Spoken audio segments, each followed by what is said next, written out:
Oke, Assalamualaikum warahmatullahi wabarakatuh. Waalaikumsalam Waalaikumsalam warahmatullahi warahmatullahi wabarakatuh. Waalaikumsalam warahmatullahi wabarakatuh. Ya, Alhamdulillah ya, kita bersyukur kehadirat Allah Subhanahu wa taala. Malam hari ini ya malam Minggu kita bisa bertemu dalam acara Zoom mendengarkan kuliah umum atau kuliah daring dengan Bapak Dr. Pak Ribut Wahyudi, uh, M.Hum ya Pak Ribut, M.Hum PhD. Ya, ini Pak Ribut Wahyudi ini tamatan S3 dari Wellington, ya, dari Victoria University, ya, kota Windy Wellington, di puncak bukit di Wellington, ya, di New Zealand. Ya, di sana kalau musim dingin sangat dingin. Ya.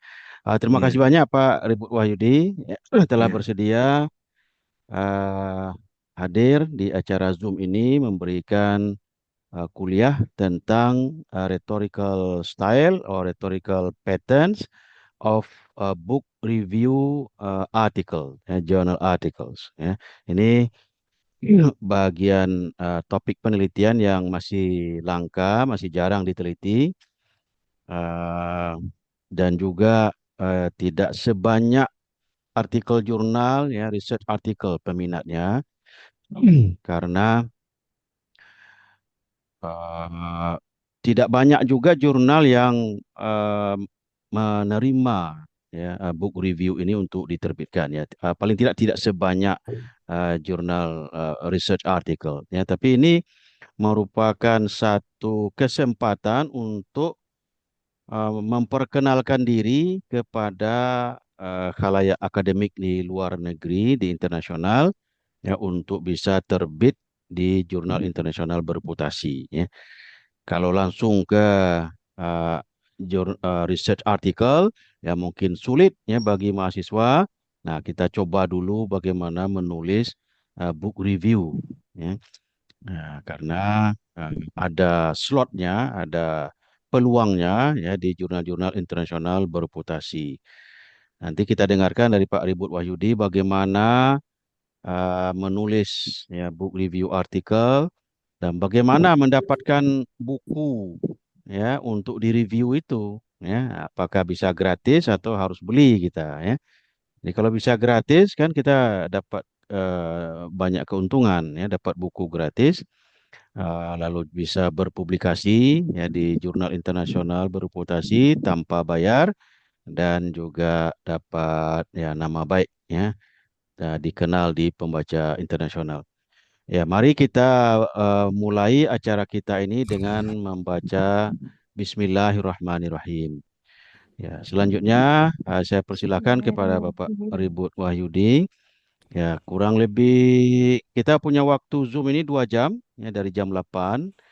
Mungkin 45 menit ya sampai 1 jam untuk pemaparan dan 1 jam berikutnya tanya jawab ya. Mudah-mudahan kita bisa aktif ya tanya jawab nanti sehingga banyak yang kita dapatkan dari Pak Ribut Wahyudi ya. Pak Ribut Wahyudi sudah banyak menulis book review articles ya. Nah, dari pengalaman dia menulis kita akan belajar dan juga dari pola retorika. Ya, pola retorika itu untuk dipelajari ya dan nanti bisa dipraktekkan. Demikian sebagai pengantar dari saya. Selanjutnya saya silakan kepada Pak Ribut Saya Wahyudi punya pena untuk memaparkan dan materi. kertas kan, kan? Ya, silakan bisa di-share PowerPoint-nya Pak Ribut Wahyudi. Assalamualaikum warahmatullahi wabarakatuh. Salam. Waalaikumsalam warahmatullahi Waalaikumsalam wabarakatuh. warahmatullahi wabarakatuh. Hmm. Nah, Terima dengar. kasih Ada, eh, atas dengar nggak ya? mohon mungkin yang ini di mute ya supaya tidak overlapping. Nah, biar biar saya Eh, Oke. Terima kasih atas undangan Prof. Safnil Rasyad ya. Kita pernah berjumpa di Fakultas Humaniora UIN Malang. Waktu itu beliau kita undang untuk memberikan pengalaman tentang publikasi di fakultas kami ya. Eh, Mungkin sebelumnya saya kenalkan sedikit background keilmuan saya, karena ini kalau dalam konteks akademik barat namanya adalah subject position ya, posisi seorang penulis gitu. Jadi saya S1 itu di UNED, Universitas Jember, ya di sana termasuk saya ngambil linguistik, tetapi skripsi saya sangat apa ya, di trigger dengan kuatnya sistemik functional linguistik di sastra Inggris UNED itu. Karena banyak muridnya Rukaya Hasan, David Butt ya, yang itu langsung dekat dengan Michael Halliday. Tuh. Jadi pembimbing saya itu S2, S3-nya beliau di Macquarie University, yang di situ ada base campnya Halliday itu. Murid-muridnya Halliday lah, Rukaya Hasan juga istrinya Halliday. Eh, nah, skripsi saya terkait dengan Systemic Functional Linguistic ya, aplikasinya begitu. S2 saya TESOL, Teaching English to Speakers of Other Languages di University of Sydney. Ya, di situ salah satunya ya, kalau kita ngomong tentang genre, maka di situ saya sangat beruntung belajar dari salah satu tokoh ternama namanya Profesor Brian Poltridge ya. Bukunya yang berjudul Discourse Analysis itu sudah dicetak 2 kali. eh, dan beliau pernah menjadi eh, chief editor atau co-editor dari TESOL Quarterly, jurnal ternama di pengajaran bahasa Inggris. Nah, S3 saya di Wellington, Victoria University of Wellington itu eh, agak berbeda ya. Kalau eh, di Sydney itu masih saya anggap sebagai mainstream TESOL yang dominan begitu. Kalau S3 saya lebih pada TESOL tapi critical sama interdisciplinary ya. Critical TESOL ini kalau kita lihat ada tokoh-tokohnya semacam Profesor Suresh Kanagaraja misalnya dari Pennsylvania ya, State University, misalnya ada Profesor Kumara Vadivelu dari Saint Jose State University, misalnya ada Bonnie Norton University of British Columbia ya, ada Profesor Ryuko Kubota dari eh, British Columbia juga. Nah, eh, kalau di Australia ada Profesor Alastair Pedicook dari Teknologi Sydney begitu. Jadi S3 saya lebih ke critical TESOL gitu, critical applied linguistic gitu. Jadi agak terjadi pergeseran, tapi bukan berarti saya menghilangkan total, tidak, karena ketika S3 itu sembari S3 saya juga eh, banyak menulis gitu. Jadi sebelum saya mulai di sini sangat penting ketika S3 ya bagi saya untuk membangun kredibilitas akademik ya. Eh, saya kemarin di request oleh Prof. Safnil untuk menyampaikan dalam bahasa Indonesia walaupun nanti slide-nya berbahasa Inggris karena pesertanya dari berbagai background. Jadi saya gunakan bahasa Indonesia saja. Eh, begitu. Jadi ketika Bapak Ibu semua misalnya sedang S3 itu adalah eh, saat yang baik untuk membangun kredibilitas akademik gitu. Membangun kredibilitas akademik itu diantaranya adalah menulis book review, menulis eh, research artikel yang seperti itu. Itu penting ya. Walaupun saya tidak menutup mata bahwa di S3 di Indonesia ini kadang-kadang kalau di Sambi juga beratnya luar biasa gitu ya. Di Sambi itu oh, misalnya ada tugas tambahan di di kampus misalnya prodi ya atau jadi dekan itu biasanya eh, bebannya luar biasa itu ya. Jadi padahal S3 itu juga butuh fokus gitu kan. Sampai bukan hanya sekedar keilmuan teknisi ini pernah ditulis tetapi adalah filosofinya. Maka kalau di barat maka tulisannya adalah Doctor of Philosophy. Jangan sampai S3 itu hanya mendapatkan ilmu-ilmu teknis saja tetapi sampai filosofinya itu, sampai ngerti. Eh, Baik, saya akan langsung share ya. Mudah-mudahan berhasil meng-share.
belum kelihatan ya Pak ya. Saya kayaknya eh, belum belum berhasil ini Pak ya. Oke, gimana? Saya share. Oh, gini. Kalau bisa dibantu, terima kasih Pak. Multiple presenter to share. Oh, oke. Ah, ya, yang ini. Iya Pak. Itu sedang. Ya, Oh, oke. oh. Iya Pak, agak-agak ke atas tapi. Eh, Ya. Oke. ya. Ya, silakan. Hmm. Itu eh, terima kasih Bapak Ibu semua. Itu adalah slide pertama eh, PowerPoint saya. Di situ langsung saya sebelum nanti Bapak Ibu kalau ingin mendalami ya, ya secara teoritis itu ada bukunya Ken Highland. Ken Highland ini Hmm. adalah tokoh yang sangat fenomenal di bidang English for Academic Purposes. Jadi beliau adalah teman guru saya, Brian Poltridge, Profesor Brian Poltridge. Ken Highland ini banyak menulis tentang ESP, generic genre analysis, juga menulis di buku itu Ken Highland eh, menulis dengan bukan menulis ya, mengeditori buku yang judulnya adalah Academic Evaluations Review Genres in University Setting. Terbit tahun 2009, dieditori bersama Giuliani Diani atau siapa itu, oh, sepertinya orang Italia ya. Tapi itu diterbitkan oleh Palgrave Macmillan. Jadi nanti kalau diketik aja di Google akan muncul eh, Academic Evaluation Review Genres in Academic Settings. Tetapi yang saya sampaikan di sini, saya tidak terlalu ini ya, saya tidak terlalu membaca teoritis banyak-banyak begitu. Artinya ketika menulis ya saya tentu ketika S3 itu banyak membaca book review, general article sih alamiah saja terjadi gitu. Lalu terus saya menulis di misalnya book review ya.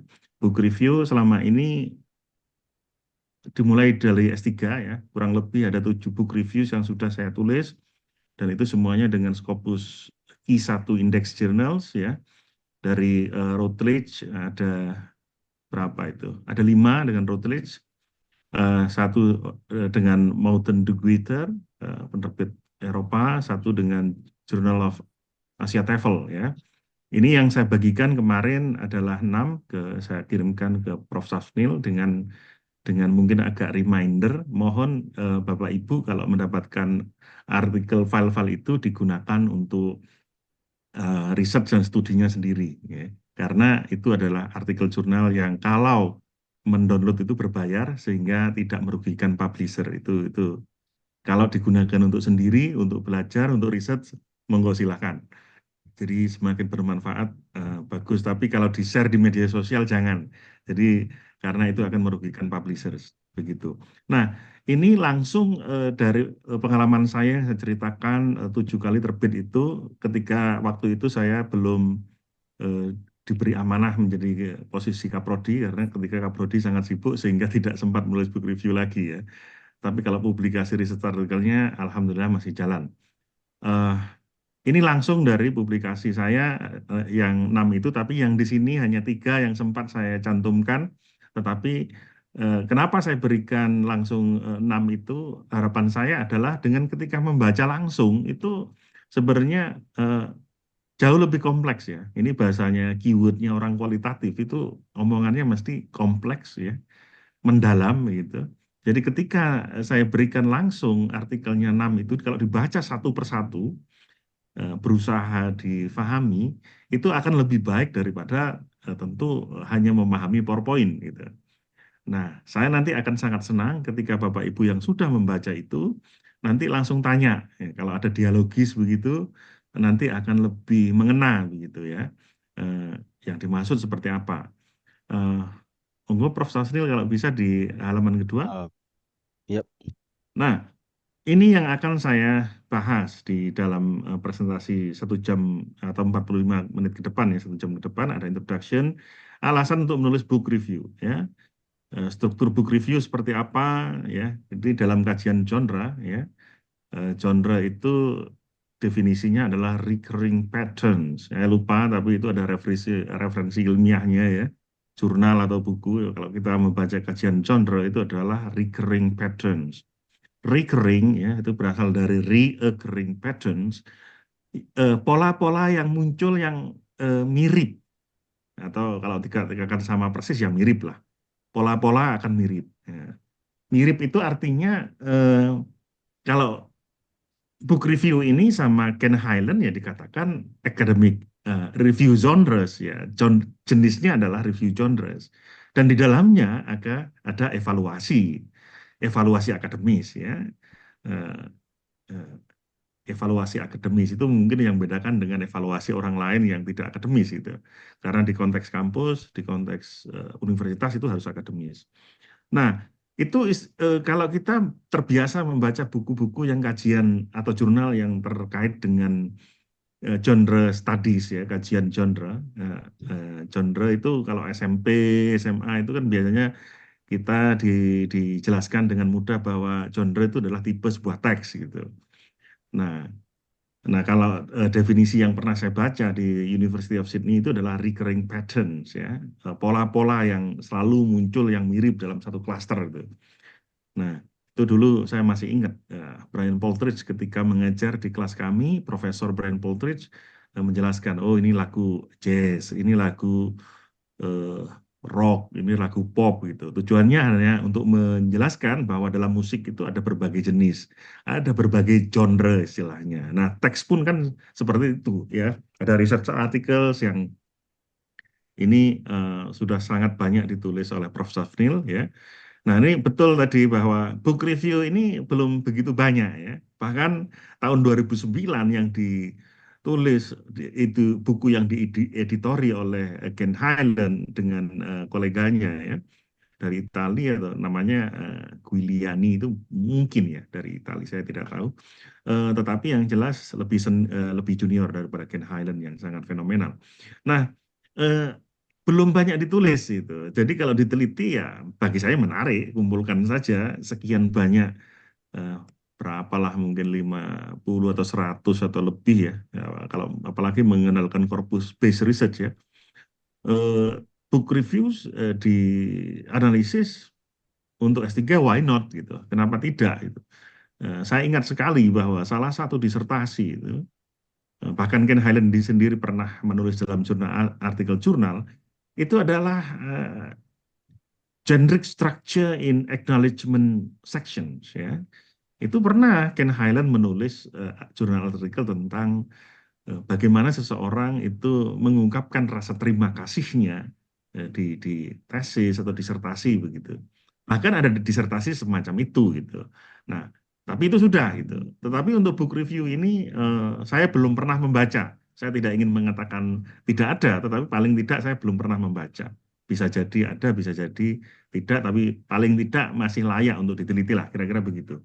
Nah, eh, di dalam generic structure itu biasanya ada moves ya. Moves itu adalah langkah-langkah tuh. Dari opening ada langkah pertama, kedua, ketiga dan seterusnya. Itu yang saya maksud dengan moves with writers analysis and own voice ya. Menulis apapun itu apalagi kalau S2 S3 apalagi S3 ya. Kita harus memberikan insight ya. Insight itu bisa writer's voice ya. Bagaimana eh, penulis itu mempunyai pendapat yang ilmiah itu dan analisis yang ilmiah tentu. Nah, selanjutnya itu nanti kita lihat contoh-contohnya yang terakhir adalah different forms of closing.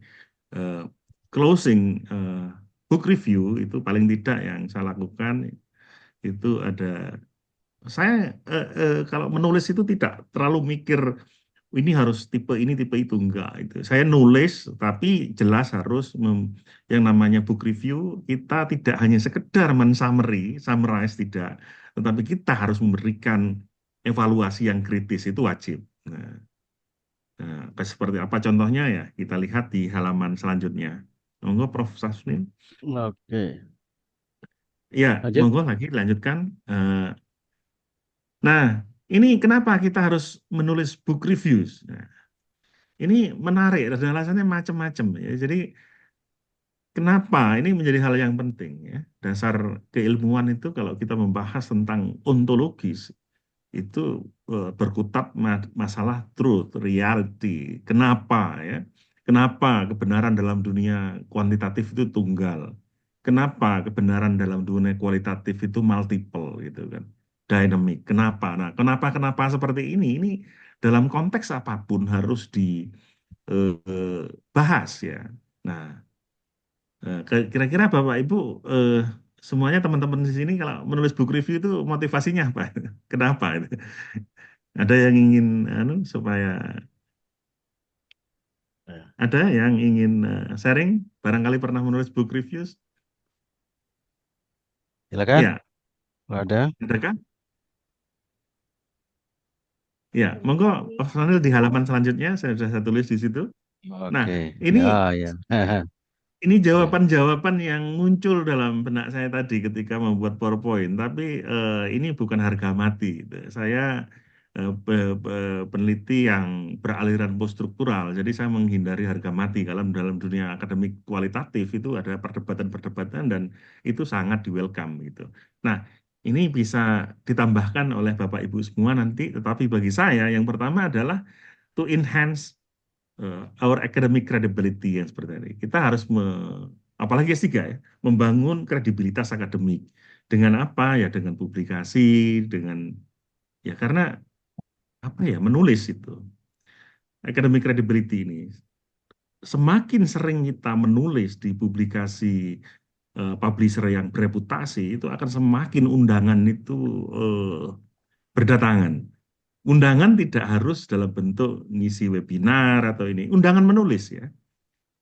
Itu sering saya diundang oleh editor yang sedang mengedited book, publishernya ya sudah ya biasa sudah itu, Springer, Routledge dan semacamnya itu sudah sering saya diundang karena ya banyak nulis tadi. The more we write, uh, people in the academic world will know us ya, akan tahu kita. Nggak usah kenal secara fisik, tapi kita diundang ya. Ini sudah kedua kali saya diundang menjadi invited reviewernya eh, American Association of Applied Linguistic Conference ya. Itu Applied Linguistic Conference bergengsi di dunia ya. Itu kedua kalinya saya diundang sudah mereview ya. Nah, itu ya karena saya kira tulisan ya, nggak ada teman KKN itu tidak ada, ya. Kroni nepotisme itu tidak ada. Ya. Dalam dunia ya, tulis menulis begini ya memang kita harus menulis yang bagus, yang kritis gitu. Pada akhirnya nanti kita akan diundang sendiri. Ini terakhir 2025 ini saya diundang lagi ya. Yang kedua adalah to develop our scholarly writing skill. Tentu dengan menulis kita akan mempertajam tulisan kita. Dari mana cara mempertajamnya? Ya karena ketika kita menulis pasti kita akan dikasih feedback oleh editor, ya. Paling tidak book review editor. Oh kurang begini, kurang begitu, gitu ya. Nah kalau diberikan kesempatan begitu oleh book review editor, tentu itu akan sangat lebih bagus. Tidak ada yang langsung sempurna itu tidak ada. Ya, awalnya dari nol. Awalnya saya juga dari coba-coba.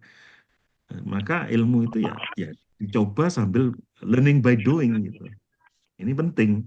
Nggak usah, kalau saya cenderung orang-orang poststruktural cara berpikir, boleh baca teori silakan gitu.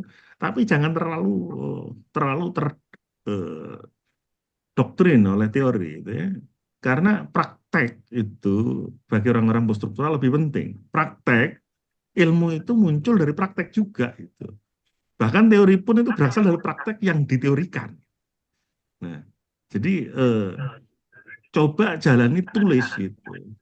Eh, Baru sambil berjalan ya belajar gitu. Nah, kalau ditolak ya sabar saja ya, itu proses ya. Ditolak ditolak itu proses itu. Kalau belum punya nama besar itu memang biasanya ditolak dulu gitu. Tapi kalau sudah sering menulis, namanya di googling aja bisa keluar itu banyak ya. Itu biasanya begitu ngirim abstrak itu cenderung akan dipertimbangkan untuk diterima daripada ditolak. Nah, yang ketiga adalah to position ourselves in the global academic conversation and knowledge production. Ini bahasa yang agak serius ya. Untuk memposisikan diri kita dalam eh, dialog akademik global ya. Book review itu bukan kita hanya berhadapan dengan laptop, itu enggak. Ketika kita membaca buku, kita membaca jurnal artikel itu sebenarnya kalau pengalaman saya seolah-olah menganggap itu adalah bagaimana saya engage masuk dalam jurnal itu ya, dalam buku itu. Saya bagian di dalam. Bayangkan kita mungkin akan lebih mudah untuk membayangkan kalau kita baca novel itu. Baca novel itu kan lebih mudah itu. Kayak yang kita bagian di dalamnya gitu. Nah, bahasa dunia digital sekarang itu adalah POV ya, point of view gitu. Itu di dunia Instagram, dunia TikTok itu kan banyak itu sekarang itu. Kita masuk di dalamnya. Itu adalah academic conversation yang saya maksud ya. Bahkan menulis pun itu kita tidak boleh hanya summarize bagaimana posisi kritis kita, kita mau ngomong apa, kita mau mengevaluasi bagaimana kita menyarankan. Itu adalah sebuah academic conversation ya. Nah, pada saat yang sama ketika kita menulis, kita mempublikasikan, kita berkontribusi pada apa, produksi ilmu pengetahuan ya, walaupun yang namanya sekedar book review itu kadang-kadang dikutip. Jadi betul yang dikatakan Pak Safnil, kalau menulis riset tentu lebih lebih ini ya, lebih tanggung jawabnya lebih besar, lebih harus dedicated gitu ya, harus ambil data dan macam-macam. Tapi kalau menulis buku review ya langsung buku yang ada, buku yang ada. Nah tadi sempat disinggung oleh Prof Safnil, buku itu tidak sama. Dulu ada yang generous, ada yang kurang generous ya. Yang generous itu saya dulu begini. Bisa nggak saya dikirimi buku book hard copy itu. Nanti akan saya review ke jurnal. Kalau misalnya bukunya dari Routledge itu ya saya kontak Routledge-nya itu. Eh, Bisa nggak saya dikirimi ini? Saya akan nulis book review-nya dan saya akan publikasikan di jurnal yang terafiliasi Routledge gitu. Untuk apa itu? Supaya mereka kan butuh juga promosi buku ya. Jadi book review itu salah satunya digunakan oleh publisher untuk sarana untuk promosi bukunya. Jadi itu salah satu yang mereka dapatkan gitu. Jadi beberapa book review saya ya dikutip oleh publisher. Eh, dan itu bagi saya adalah sebuah pride ya. Karena di situ ada book review ditulis misalnya oleh tokoh A, B, C. Nah, ketika book review saya disandingkan ya karena terbit di jurnal internasional bereputasi Scopus Q1 dan Routledge, maka itu keren gitu. Jadi ada book review misalnya uh, dari profesor di mana di Amerika, di Eropa, lalu yang dari Asia misalnya pernah kebetulan punya saya disandingkan dengan profesor dari Hong Kong juga gitu. Jadi hal yang seperti itu sangat apa ya academic recognition gitu. Jadi book review yang sepertinya sepele, tetapi itu sangat besar impact-nya, baik terhadap kita, tapi juga bagaimana itu membantu publisher untuk mempromosikan buku, begitu ya. Dan itu biasanya dipilih dari representatif pakar-pakar dari berbagai belahan ini ya, kawasan ya, misalnya dari Eropa, dari Amerika. Kalau itu aja mungkin kurang kurang menarik kalau tidak ada yang dari Cina atau dari Singapura atau dari Indonesia karena dianggap terlalu European atau American minded gitu. Biasanya akan berbagai kawasan dicoba di situ. Nah, di situ keuntungannya diantaranya ya. Eh, Kalau publishernya generous ya dikirimi dulu, dikirimi buku gitu kan dari ini. Ya. Caranya bagaimana? Kita kontak itu publisher itu, atau kita kontak jurnal yang terafiliasi Routledge misalnya. Tolong bisa nggak misalnya saya dikirimi buku, direquestkan buku dari Routledge misalnya. Saya akan tuliskan book review untuk jurnal yang Anda editori misalnya begitu. Sebagai bahan pertimbangan biasanya saya lampirkan ini CV saya kalau mau dilacak gitu. Biasanya awal-awal memang kalau tulisan kita belum banyak itu kadang-kadang ditolak itu. Tapi tidak semuanya ditolak itu. Nah, itu itu caranya ingin menulis book review. Mungkin teman-teman yang S3 ini perlu mencoba seperti itu. Kalau bisa akan lebih bagus. Nah, bagaimana caranya? Cari buku yang passion kita di situ. Ya. Passionnya apa? Teaching English as an international language misalnya. AIL misalnya. ya fokus ke buku itu. Apalagi kalau misalnya fokusnya supaya kita konteksnya paham, misalnya konteksnya ASEAN lah ya, Asian countries gitu. Jadi kita akan punya background knowledge yang lebih di situ. Begitu. Selanjutnya adalah itu to expand our professional networks ya. Hanya menulis book review itu sebenarnya secara nggak langsung sudah kita mengekspand, kita memperluas jaringan tanpa harus ikut conference gitu. Selama ini orang networking itu dengan conference itu salah satu saja. Tetapi dengan tulisan itu sudah kita networking otomatis itu. Kita publish, kita publish, kita publish itu akan networking. Buktinya apa? Saya sering diundang itu gara-gara moro-moro saya nggak kenal, tahu-tahu oh mengundang menulis pada edited book yang beliau beliau itu sedang edit ya buku-buku internasional itu. Itu berarti kan nggak kenal tapi oh berarti menulis itu sarana untuk menjalin jejaring internasional. Yang terakhir adalah to gain rewards, mendapatkan keuntungan tentu. Ini saya nggak tahu kalau di kampus Bengkulu ya. Di kampus kami ya lumayan lah ya book review yang terbit dengan Scopus Q1 itu ya kalau tidak salah terakhir itu 2,5 juta ya dikasih reward gitu karena membawa nama kampus yang begitu. Nah ini kan iseng-iseng berhadiah gitu kan misalnya dapat bukunya ya tapi belakangan yang mereka kalau nggak mau ngasih buku itu dikasih soft copy kadang-kadang ya yang sudah nggak bisa diedit. Tapi nggak masalah kalau kalau kita minta dikasih ya alhamdulillah itu bisa reward yang akademik ya ataupun non akademik. Kalau non akademik kalau akademik yang tadi ya academic recognition, tetapi kalau non akademik ya bisa uang bisa ini. Kalau kampusnya sudah sangat menghargai itu ya alhamdulillah ya lumayan ya dapat rekognisi, dapat buku, dapat uang, alhamdulillah itu rezeki Allah yang sangat luar biasa menurut saya. Monggo lanjutkan next slide.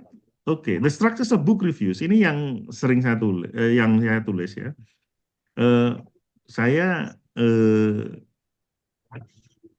kali mempublikasikan itu ya, sekarang belum sempat lagi.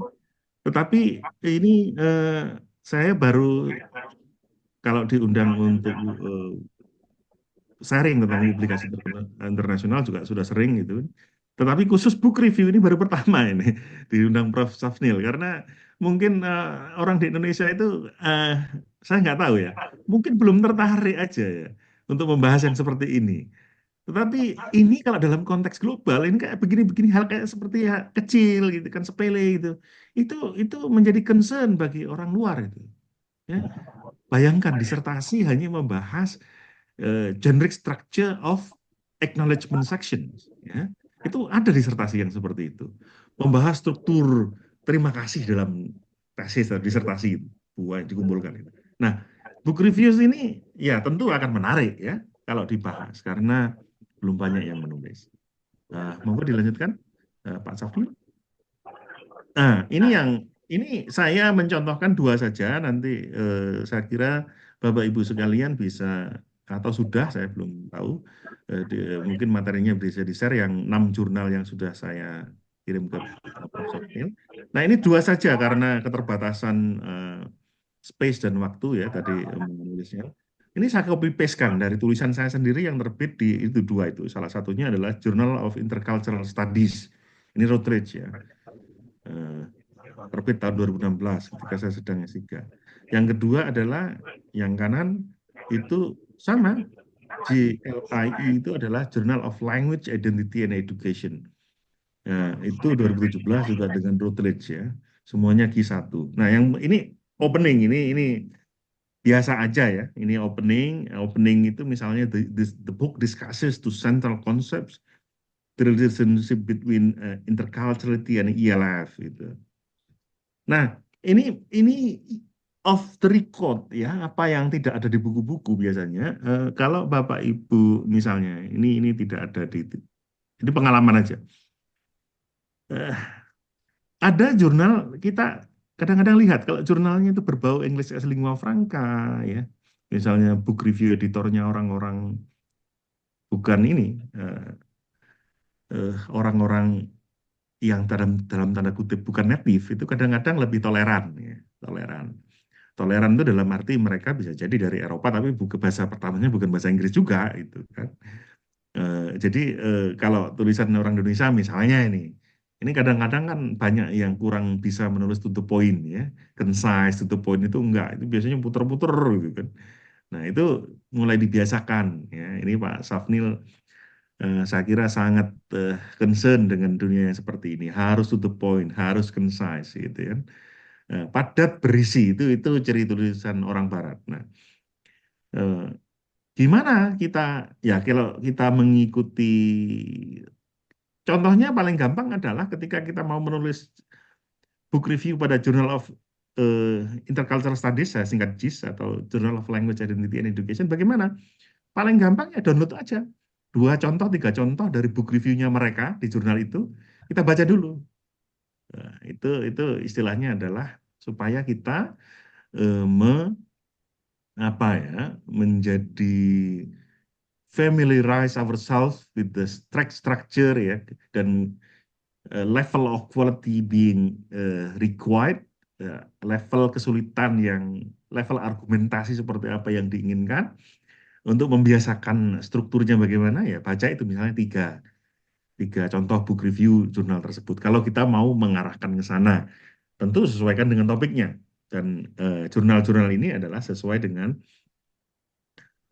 apa ya dengan topik buku yang sedang saya eh, ingin tulis book reviewnya. Ini buku yang saya tulis yang Journal of Intercultural Studies ini buku tentang English as Lingua Franca kaitannya dengan interculturality ya. Itu 2 buku yang satu buku yang dieditori oleh Fred Dervin sama Prue Holmes. Fred Dervin ini adalah profesor di Finlandia ya. University of Helsinki, dan Prue Holmes ini adalah waktu itu associate profesor di kampus, saya lupa namanya, di kampus UK yang jelas. Nah, satu buku ini termasuk baru dalam arti tidak pernah sebelumnya waktu 2016 ya. Sekarang tentu sudah bertambah. 2016 itu belum pernah ada buku yang secara khusus membahas interculturality dan English as Lingua Franca. Jadi tentu mau menulis book review kita propose itu ya memang harus lihat di publisher yang terkenal, misalnya Multilingual Matters atau Routledge atau Springer, itu harus kita lihat judul-judul buku terbaru itu baru muncul gitu. Nah, itulah yang kita eh, propose untuk ditulis book review-nya. Jangan sampai yang sudah lama, kalau yang lama nggak akan diterima karena ada unsur kebaruannya nanti berkurang gitu. Nah, itu ya, itu adalah opening. The book discusses, saya tulis seperti itu. Nah, ini saya singkat misalnya. The first 3 chapters. Nah, saya menulis 3 chapter pertama membahas tentang link antara interculturality dan English as Lingua Franca. Sedangkan remaining 5 chapters, berarti ada 8 chapter, yang 5 chapter selanjutnya itu adalah bla bla bla. Nah, saya tahunya dari mana? Dari table of content tentu. Nah, table of content bukunya itu dilihat.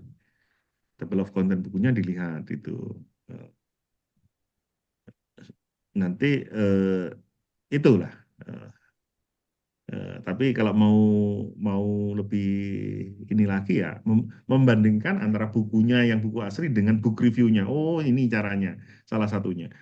Oh ini misalnya ada satu buku, misalnya punya 3 buku lah ada 3 buku, ada 3 book review dari buku-buku yang berbeda ini. Setelah dilihat, oh di bukunya seperti ini, di book reviewnya seperti itu. Eh, Seperti itu. Ini cara saja, the first 3 chapters. Ini yang artikel jurnal yang pertama. Yang kedua adalah ini menarik ini. Saya mau propose book review pada ini jurnal top ini ya. Journal of Language Identity and Education itu jurnal yang sangat. Ya jurnal yang kedua ini jauh lebih top daripada jurnal yang pertama, walaupun sama-sama Routledge-nya. Ini saya mau propose sebuah book review itu buku tertentu itu tidak diizinkan, tetapi sama book review editornya diberi usulan ini kalau ini bagaimana buku ini gitu. Justru sebenarnya saya tidak sedang mempropos buku itu dan tidak tahu buku itu ya. Eh, tetapi buku yang saya propose ditolak diganti. Bagaimana kalau buku ini saja? Gitu. Oke, saya tidak pernah anu ya, kalau dikasih editor ini waktu itu apalagi sedang S3 waktu masih banyak, ya saya mau aja gitu. Karena ingin itu tadi membangun kredibilitas akademik dengan menulis book review. Kedua, kan tulisan kita bisa masuk pada Journal of Language Identity and Education ini. Tidak banyak orang yang mampu menulis di Journal of Language Identity and Education ini karena top tier ya. Eh, eh, Sama-sama road klasternya lebih atas lagi gitu.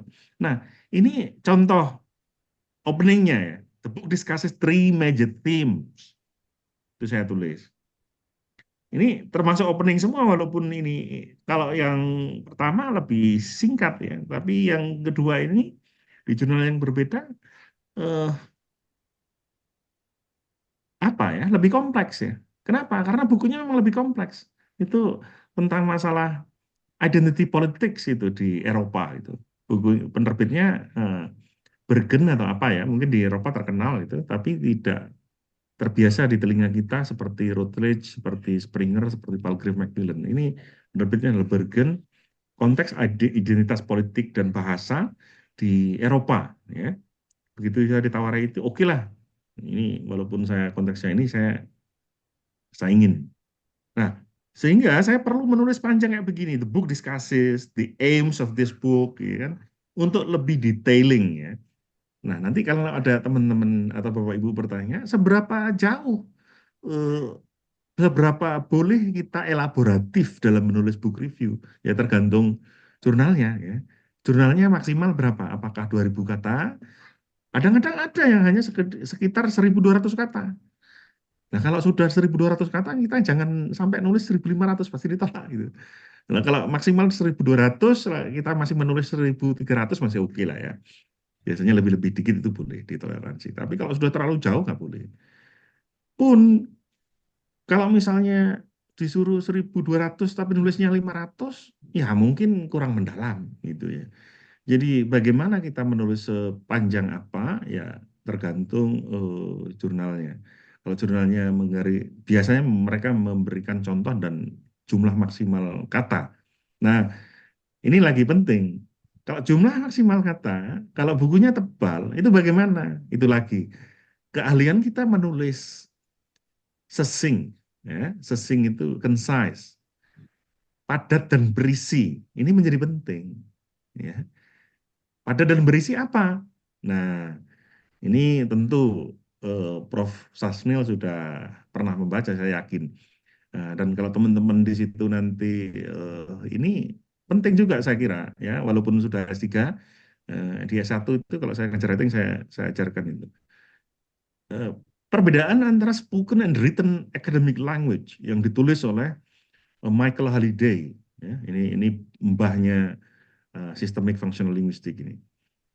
Terbit 1985 buku itu, tapi buku yang sangat bagus untuk tahu bagaimana sih academic written language, bagaimana sih yang menulis tetapi padat dan berisi gitu.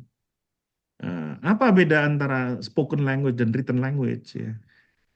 Written language itu bukan sekedar kata-kata dituliskan jadi written language, tidak. Kadang-kadang banyak anak skripsi misalnya, ini skripsi yang saya katakan, itu kadang-kadang tidak academic written language, spoken language hanya saja ditulis gitu.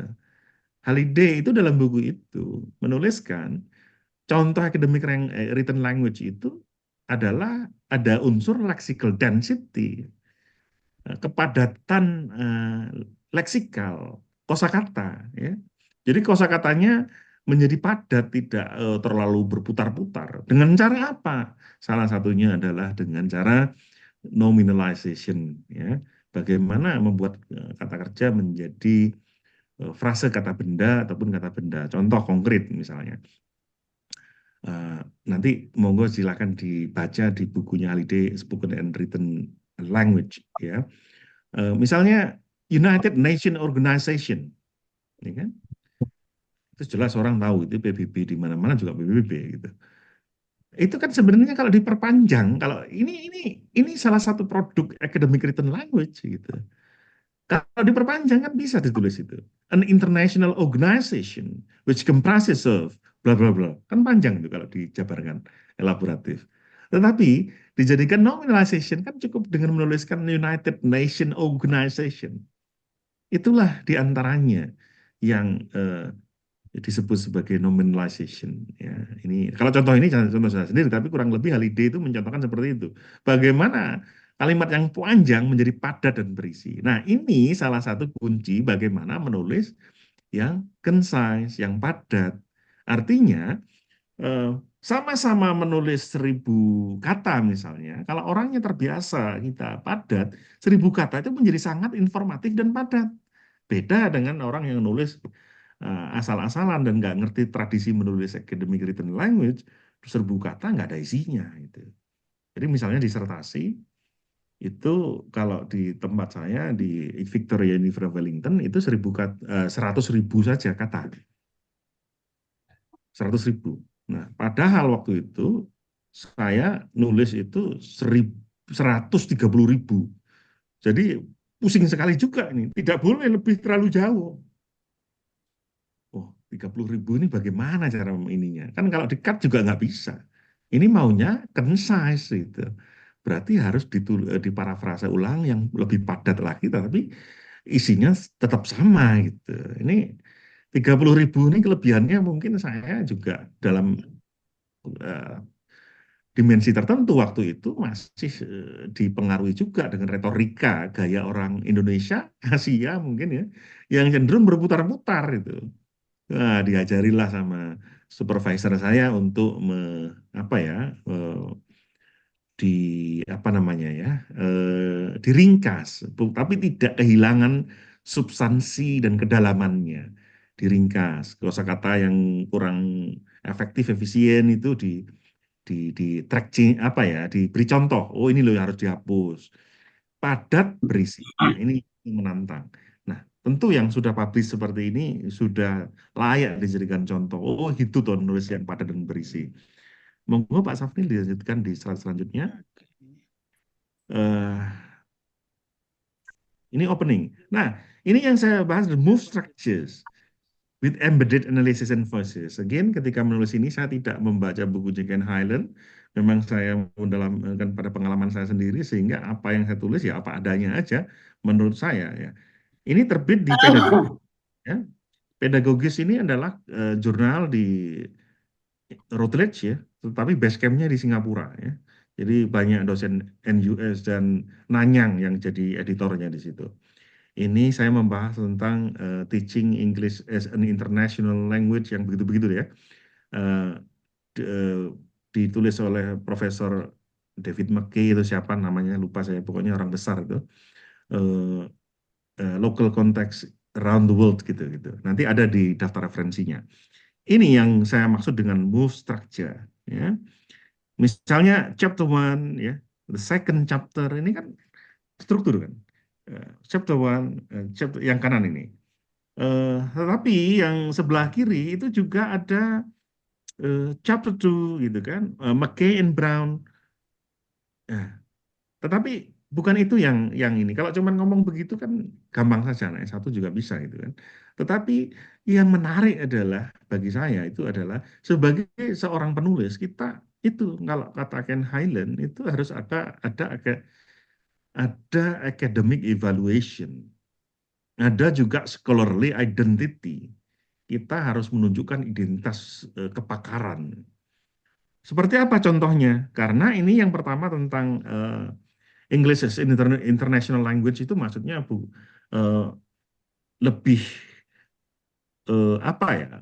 Lebih inklusif. Paradigma-paradigma baru pengajaran bahasa Inggris sekarang kan lebih banyak yang inklusif. Inklusif itu misalnya ada word Englishes, ya kan? Ada post method pedagogicum Maravadi value gitu kan? Yang itu mencoba mempermasalahkan dominan ELT method, misalnya pengajaran bahasa Inggris yang dominan gitu. Nah, yang inklusif itu ya menghargai kreativitas para pakar bahasa Inggris atau siapapun itu yang mendasarkan teorinya dari negara-negara eh, yang bukan negara maju, ya, misalnya dari India, ya, dari Indonesia, dari Amerika Latin, dari Afrika, itu kan post method pedagogi seperti itu. Nah, ini buku ini saya tidak hanya sekedar menulis mensamarkannya, tetapi saya mencoba memasukkan referensi-referensi yang terkait dengan buku itu, sehingga saya berusaha mendialogkan secara kritis antara buku yang sedang saya review dengan bacaan-bacaan saya yang lain gitu. Maka disitulah ada embedded analysis. Analisis yang dimasukkan dalam book review, maksudnya begitu. Ada voice juga. Voice itu suara. Suara itu maksud saya bukan suara yang hanya fisik, suara saya keluar begini, bukan. Tetapi bagaimana kita mempunyai pendapat yang secara akademik diterima. Nah, ini contoh-contoh saya memasukkan misalnya. In chapter 2, Mackey and Brown examine 3 misconceptions that are pervasive in the ELT domain, English Language Teaching domain ya, di domain pengajaran bahasa Inggris. First conception itu apa? First misconception itu apa? Kesalahan konsepsi, pemahaman tentang non-native itu apa gitu kan? Native speaker apa, non-native itu apa. Nah, ini langsung saya kontras bandingkan. Langsung saya kutip Kanagaraja tadi yang sudah saya sebutkan. Critical applied linguistic, profesor asalnya Sri Lanka, tapi jadi guru besar di Pennsylvania State University. Ini bukan kaleng-kaleng, profesor top ya. Sampai diundang oleh National University of Singapore tahun 2016. Bersyukur itu waktu itu saya sedang S3 dan sudah ambil data dan saya hadiri conference beliau dan saya minta beliau memberikan masukan-masukan pada disertasi saya ya supaya nanti saya jadi lebih siap dan supaya disertasi saya menjadi lebih bagus gitu. Dan itu dilakukan oleh beliau. Jadi saya sangat respect pada Kanagaraja ini. Nah, terus kedua apa lagi? Saya masukkan di sini adalah Majes 1992. Ya, Majes ini sumber dari Eropa atau Amerika Latin saya lupa ya. Ada juga Tajino ini. Tapi ingat, ketika kita menulis book review, kita harus kalau mau memasukkan referensi-referensi lain, ya harus jelas. Jelas apa? Publisher-publisher ternama. Sehingga langsung dikenali gitu. Misalnya Kanagaraja ini, buku ini kalau tidak salah bukunya adalah ini jurnal apa buku saya lupa. Tapi beliau tulisannya kan jelas ya. Oxford University Press gitu kan. ELT Journal, Thistle Quarterly yang semua itu adalah referensi internasional yang sudah menjadi rujukan utama gitu. Sama kayak Tajino ini juga referensinya misalnya ELT Journal kayak Oxford itu nggak akan ditanyakan. Bagaimana Pak kalau yang konteks jurnal Asia boleh asal recognize seperti misalnya jurnal of Asia TEFL itu jelas recognize ya. RELC Journal mulainya Singapura itu kan. RELC Journal itu gengnya Pak Willy Rinandja dan kawan-kawan di sana. Jurnal pedagogis ini base camp-nya yang di Singapura kayak begini-begini tentu sangat akan welcome gitu. Jangan kalau nulis book review lalu referensi yang digunakan misalnya adalah jurnal yang belum dikenal secara publik dan luas itu akan dipertanyakan karena kita sedang ingin membangun argumen berkelas internasional ya rujukannya harus sedapat mungkin internasional gitu ya. Dan nama-nama yang sudah dikenali gitu. Nah ini yang kedua, ini beda artikel jurnal. Yang kedua ini adalah saya in chapter 1 Ives, ini kalau nggak salah Peter Ives. Ini saya mereview ya. The author argues that bla bla ya kan di halaman sekian-sekian ya. Kita kalau menulis book review itu juga penting pada saat tertentu itu menunjukkan halamannya supaya orang yakin oh ini review betulan ini bukan sedang ngelamun atau ngawur gitu ya. Tetapi benar-benar akurat di halaman berapa itu tahu gitu. Tapi ya jangan direct quote semua hanya untuk menunjukkan bahwa kita benar-benar serius mereviewnya. Ada di sana kalau mau dicek gitu. Nah, ini titik-titik ini because the use of human language is entrenched ya. eh, penggunaan bahasa itu entrance itu ini ya, eh, di mana-mana bisa kita temui dalam segala aspek kehidupan itu. Ini adalah kata-kata saya. Jadi saya tidak hanya sekedar mengutip, tetapi saya memberikan eh, apa ya, semacam penjelasan tambahan ya, atau argumentasi karena itu dari saya, bukan hanya sekedar mengutip. Nah, itulah ini yang namanya voice ya. Tulisan itu pada dasarnya milik kita karena kita berkontribusi punya voice. Kalau cuman summary aja kita tidak punya voice dan analisis, ya itu bukan, ya itu fotokopi namanya. Gitu. Kalau dalam tradisi menulis di Barat itu kayak di Australia, saya yakin New Zealand dan Amerika Inggris, saya yakin begitu. Hal yang sangat penting ditekankan adalah mengapa. Jadi critical thinking ini tuh menjadi sangat penting untuk postgraduate student di dunia Barat. Harus kritis. Jangan sampai taken for granted, ya. Teori hanya dikutip-kutip saja. Eh, Jangan kita hanya sekedar mengutip, tetapi bagaimana pendapat kita? Kita kutip oke, tetapi lalu apa? Pendapat kita sendiri apa? Evaluasi kita apa? Dalam bahasanya Ken Highland, our academic evaluation ini apa? Gitu. Ini sangat penting.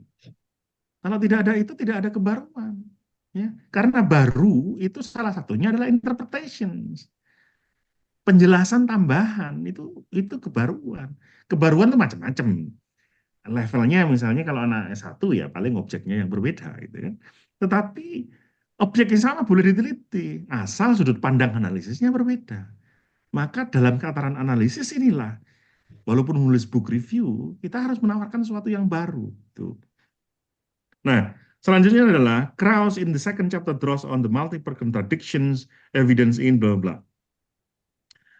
Bapak Ibu sekalian, saya menulis ini sangat, maka buku-buku yang saya tulis book reviewnya itu biasanya adalah socially informed thesis, ya, critical thesis. Kayak tadi itu English as lingua franca kaitannya dengan interculturality itu kan sangat lintas budaya banget gitu. Tidak hanya yang, maksud saya tidak hanya yang materi dari negara berbahasa Inggris diajarkan ke negara dunia ketiga di Indonesia, enggak. Saya enggak suka yang seperti itu. Saya lebih yang suka kritis dan dialogis. Nah, yang seperti ini sama. Teaching English is an international language yang ditulis McKee and Brown. Ini beliau, sorry. Yang ini, sorry, ini saya salah mengutip barusan. Yang ini adalah language identity and politics yang ditawarkan oleh salah satu book review editornya Journal of Language Identity and Education. Jadi bagaimana isu kebahasaan itu bukan hanya sekedar tulisan, tapi bahasa itu tidak pernah muncul di ruang hampa ya. Bahasa itu muncul dalam konteks sosial politik sehingga selalu menarik untuk mendiskusikan bahasa identitas dan politik. Tulis-tulisannya Profesor Sugiono Sugiarto itu juga aliran-alirannya seperti Suresh Kanagaraja, ya, bisa dimasukkan dalam kategori critical applied linguistic. Coba kalau beliau nulis, kan banyak juga referensinya dari Suresh Kanagaraja. Ya. Itu artinya secara tulisan itu satu school dengan yang saya dalami. Ya, cuman beliau lebih senior gitu, secara profesor gitu. Tapi secara madhab pemikiran penulisan itu dekat gitu. Karena kita merujuk pada sumber-sumber yang kurang lebih sama begitu. Monggo dilanjutkan Pak Safni. Nah, writer's own analysis and voices ini yang saya tuliskan di sini. The commentary made by John O'Regan bla bla bla terus ya. Halaman sekian itu saya tulis supaya mereka yakin paham. Nah, kayak kata-kata misalnya thus ELF still unequally benefits elites such as those engaged bla bla bla. Ketika nggak ada tanda kutipan langsung, itu berarti minimal saya memparafrase, kedua saya menambahi ya. Apa namanya? In this way, this chapter substantially questions prior chapters. Jadi In this way, this chapter yang ditulis John O'Regan, karena satu buku itu kan ditulis banyak orang, maka this chapter itu substantively, secara substansi, itu mempertanyakan. Nah, kalau bertanya sama mempertanyakan ini beda. Kalau bertanya saja itu belum tentu yang ini. Siapa nama Anda itu bertanya. Tapi kalau mempertanyakan itu adalah nada-nada protes, ya, mempermasalahkan itu. Mempermasalahkan prior chapters, mempermasalahkan tulisan-tulisan yang ditulis oleh penulis-penulis sebelumnya. Walaupun John O'Regan sendiri tidak, misalnya begini, saya sedang mempermasalahkan. Dia tidak menulis begitu, tapi tone dari tulisannya mengkontradiksi tulisan-tulisan chapter sebelumnya. Kita sebagai seorang penulis book review harus paham secara apa ya, bacaan meta reading kita itu sampai ke sana gitu. Kita bisa menyimpulkan bahwa dia sedang menghantam atau memprotes chapter-chapter sebelumnya. Makanya ketika menulis seperti ini, saya tidak hanya sedang mensummary, saya sedang menganalisis buku itu, saya sedang membaca buku ini. Bahkan chapter ini berkontradiksi dengan chapter sebelumnya, chapter ini menguatkan chapter sebelumnya, chapter ini melengkapi chapter sebelumnya. Relasi antara chapter itu, baik itu sejalan ataupun kontradiktif, harus difahami oleh seorang penulis book review begitu. Nah, gaya-gaya yang semacam itu biasanya lebih pada aliran-aliran poststruktural. Kalau aliran-aliran struktural itu satu buku ditulis banyak orang itu nadanya harus sama, ending point-nya harus sama. Makanya saya termasuk orang yang agak suka mengkritik gitu. Tapi nggak masalah, kritik dalam dunia keilmuan itu nggak masalah. Yang tidak boleh kita mengkritik personal orang itu nggak boleh. Kalau mengkritik pemikiran itu boleh. Misalnya contoh, action research, ya. Ini saya omongkan di Tevlin tahun 2012 saya omongkan. Ada kecenderungan, saya tidak mau mengeneralisasi, ada kecenderungan bahwa action research itu kalau dikasih pretest, dikasih treatment, lalu post-testnya mesti nilainya bagus begitu, misalnya begitu. Itu cenderung struktur cara berpikir yang positivistik ya, mesti ada perbaikan. Nah, pertanyaannya adalah, kalau toh pun itu benar secara umum, tetapi bagaimana kalau misalnya di sebuah sekolah sudah diajar dengan metode macam-macam, dengan ini macam-macam, hasilnya tetap saja. Apakah berani seorang peneliti yang beraliran action research itu mengatakan, setelah saya adakan treatment, tidak ada hasilnya, misalnya begitu. Nah, kecenderungannya mereka akan mengatakan lebih baik.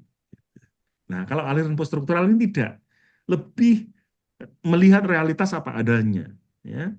Kalau jelek ya dikatakan jelek lah. Ada perbaikan dikatakan perbaikan. Itulah realitas sosial yang kompleks yang tidak perlu dimanipulasi karena data itu suci gitu. Selanjutnya adalah misalnya O'Regan challenge the commonly understood notions of ELF. Ini berarti kata-kata saya. O'Regan challenge the commonly understood notions of ELF. Inggrisnya Lima Franca. O'Regan itu apa ya, challenge, menantang ya. Kadang-kadang agak susah, terjemahnya nggak pas itu. Menantang tapi adalah mempermasalahkan pemahaman sebelumnya tentang ELFN. Overs critical rereading. Ini, critical rereading, pembacaan ulang. Kadang-kadang tesis, disertasi di luar negeri judulnya cuma begitu. Rethinking, ya kan? Rereading, apa begitu. Itu artinya ingin menawarkan sebuah interpretasi baru dari fenomena yang sudah ada. Karena penjelasan-penjelasan sebelumnya itu dianggap masih belum memuaskan secara akademik. Kalau ataupun ada, belum lengkap, belum kekinian. Maka rethinking, rereading, reimagining itu biasa kalau di luar negeri. Nah, objek kajian boleh sama, tetapi reinterpretasinya yang berbeda. Karena ada critical rereading itu tadi. Nah, mau dilanjutkan, Prof. Sasnil? Ini lagi, writing analysis and voice through scholar citation. Ini tadi sudah saya contohkan sebenarnya. Itu tadi kan sudah ada Tajino, Kadangaraja. Ini hanya menambahkan saja bahwa salah satu kenapa tulisan book review saya mudah diterima, saya kira adalah ketika saya mampu membawa referensi-referensi ini dan mendialogkan secara kritis. Nah, ini kalau chapter 9 ditulis oleh Saya nggak bisa baca ini nama Latin atau Galan ini ya. Discusses Canadian federal government, bla bla bla, panjang itu kan. Terus saya mencoba membaca fenomena di atas ini chapter 9 dengan apa? Dengan membawa Dreyfus and Robinov. Robinow. Ini adalah buku yang membahas tentang Michel Foucault. Ya, karakter-karakter tulisan saya dan juga misalnya tulisannya Karangan Raja, tulisannya Alistair Pedigree dan yang lain-lain, pemikir-pemikir itu, critical soal itu membawa pemikiran-pemikiran kritis dari bidang sosial, baik itu critical sociology dan juga pemikir filosofi kritis. Kalau Michel Foucault, Jacques Derrida itu kan pakar-pakar culture studies. Tidak hanya itu ya, kami terbuka untuk semua pemikiran ya. Kalau Michel Foucault, Jacques Derrida itu kan Eropa banget gitu. Tapi misalnya Syekh Farid Alatas, kita juga kutip itu. Siapa Syekh Farid Alatas ini? Beliau adalah guru besar National University of Singapore. Orang Melayu, pernah tinggal di Indonesia. Nah, jadi kita terbuka terhadap semua pemikiran ya, baik itu Eropa maupun Asia yang kritis, yang membantu kita, ya kita pakai. Itu saya tulis di sini. Despite the initial intention of the discourse, walaupun tujuan utamanya awalnya itu adalah wacana tentang imigrasi, bagi Foucault itu efek dari wacana itu tidak bisa diprediksi. Nah, ini bisa menangkap apa yang sudah terjadi sebelumnya. Cuman saya ingin menjelaskan, ini kalau dianalisis dengan kacamata Michel Foucault akan seperti itu. Nah, ini nama-nama besar seperti Jacques Derrida, Edward Said, ya, Orientalism itu pakar Orientalism, keturunan Palestina, itu juga orang-orang top gitu ya. Itu kalau kita mampu membawa dan mendialogkan secara kritis, saya punya feeling ya, ini belum ilmiah. Saya punya dugaan yang itu nggak asal segera dugaan, itu akan memperbesar peluang book review kita, ya, bukan hanya book review, research artikel kita, kayak itu akan mudah diterima juga, bukan otomatis enggak. Asal ngutipnya secara, maksud saya menggunakan secara kritis, bukan hanya taken for granted ya. Eh, eh, saya ingin refresh kembali bacaan saya tentang genre analisis ini karena Prof. Sasnil sangat concern di bidang itu. Eh, Genre analisis itu yang dipelopor macam ada 3 aliran ya, ada aliran Sydney School, ada aliran John Swills, dan aliran satu lagi genre as social actions ya, Miller dan kawan-kawan itu. Nah, khususnya yang seperti genre yang terstruktur itu kan menurut salah satu buku dosen dari Auckland, saya lupa namanya, tetapi bukunya kalau tidak salah Palgrave Macmillan, saya lupa namanya, tapi penulis top ya, karena sudah lama saya tidak menulis tentang itu. Jadi itu menjelaskan bahwa genre analisis sendiri itu kan sebenarnya terinspirasi dari bukunya Anthony Giddens tentang eh, teori struktur sosial kalau tidak salah, ya, di buku itu. Artinya apa? Orang-orang besar, linguis-linguis besar itu juga membawa teori-teori sosiologi kritis, culture study kritis untuk menjelaskan fenomena kebahasaan, ya. Mungkin dari antropologi juga kan begitu-begitu. Nah, itu yang sedikit banyak ya membantu saya menulis book review, menulis research artikel ya. Itu sangat membantu saya untuk mengerjakan disertasi gitu. Karena tulisan-tulisan itu kan kritis, eh, tidak hanya menulis bahasa itu saja, tetapi apa? Bahasa itu kan muncul, yang saya sampaikan tadi, bahasa tidak muncul dalam ruang hampa. Bahasa itu selalu muncul dalam konteks sosial, politik, ekonomi, dan budayanya. Jadi, maka yang besar itu perlu ditulis sebelum, bukan sebelum ya, tetapi yang memberikan pengaruh terhadap yang kecil. Yang kecil itu apa? Microstructure. Yang word, phrase, sentences, gitu kan. Itu kan dipengaruhi hal-hal yang besar juga gitu. Monggo Prof. Anil dilanjutkan slide-nya. Some conclusions. Ini conclusion, embedded reference and edit analysis ini. conclusion saya di sini tidak hanya sekedar summarize. Maka conclusion saya itu ini seperti ini contohnya. Above all, the book offers critical insights of both intercultural communication, bla bla bla. The book also enable, saya ngomong secara umum dulu nih. Nah, di bawahnya saya mencoba untuk membandingkan dengan buku lain. The book is more comprehensive than other books, such as ELF in Higher Education Smith 2010. Ini sebenarnya ingin apa ya? Ingin meyakinkan book review editor bahwa saya ini ketika menulis book review tidak sekedar menulis book review yang akan saya tulis reviewnya, bukan. Saya juga membaca buku-buku sejenis dari pakar-pakar yang lain gitu. Jadi intinya saya ingin menyampaikan secara nggak langsung dalam bentuk tulisan. Saya banyak baca di bidang ini gitu loh. Dengan cara memasukkan ini dan memang saya baca betulan gitu. Which focuses only on the 11 classroom and the books which investigate in the cultural aspect misalnya. Saya tambahkan ada Smith 2010, Machat et al 2016. Ini saya masih ingat kalau Machat et al 2016 ini Springer bukunya ya.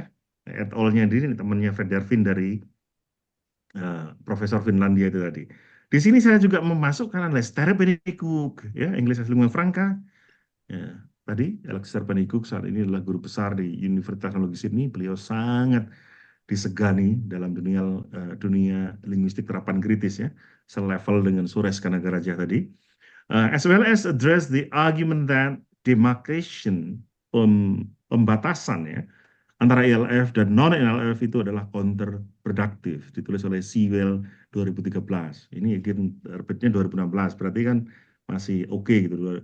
2016 saya kutip 2016, ada kutip 2013 kan masih ketika terbit tahun itu masih sangat oke ya.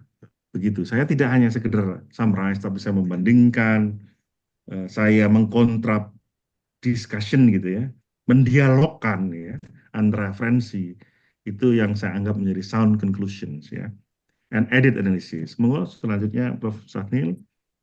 Ini contoh yang kedua. Kalau yang kedua ini di jurnal yang berbeda tidak ada kutipan sama sekali saya di sini ya. Ini conclusion.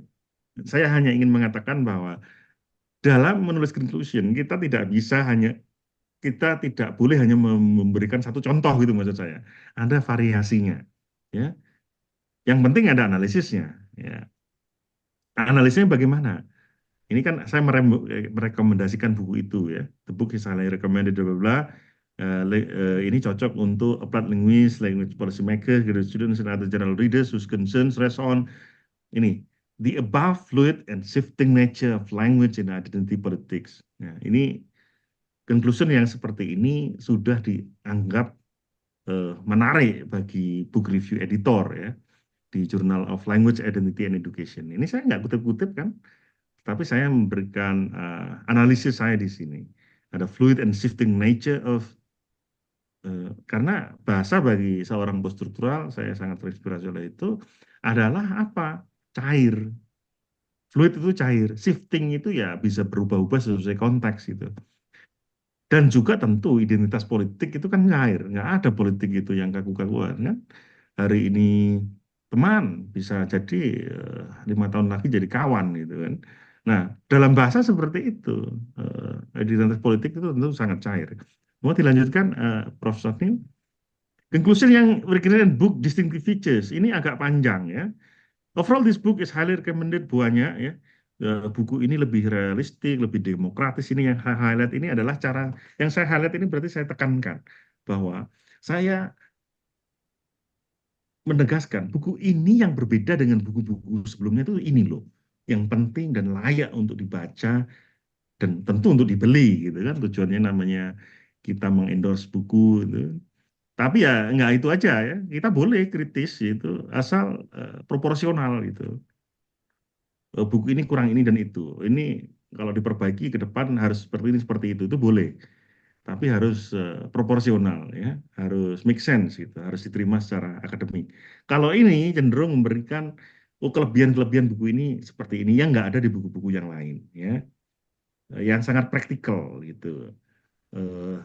Monggo Pak Safni dilanjutkan. Nah, ini tips ya.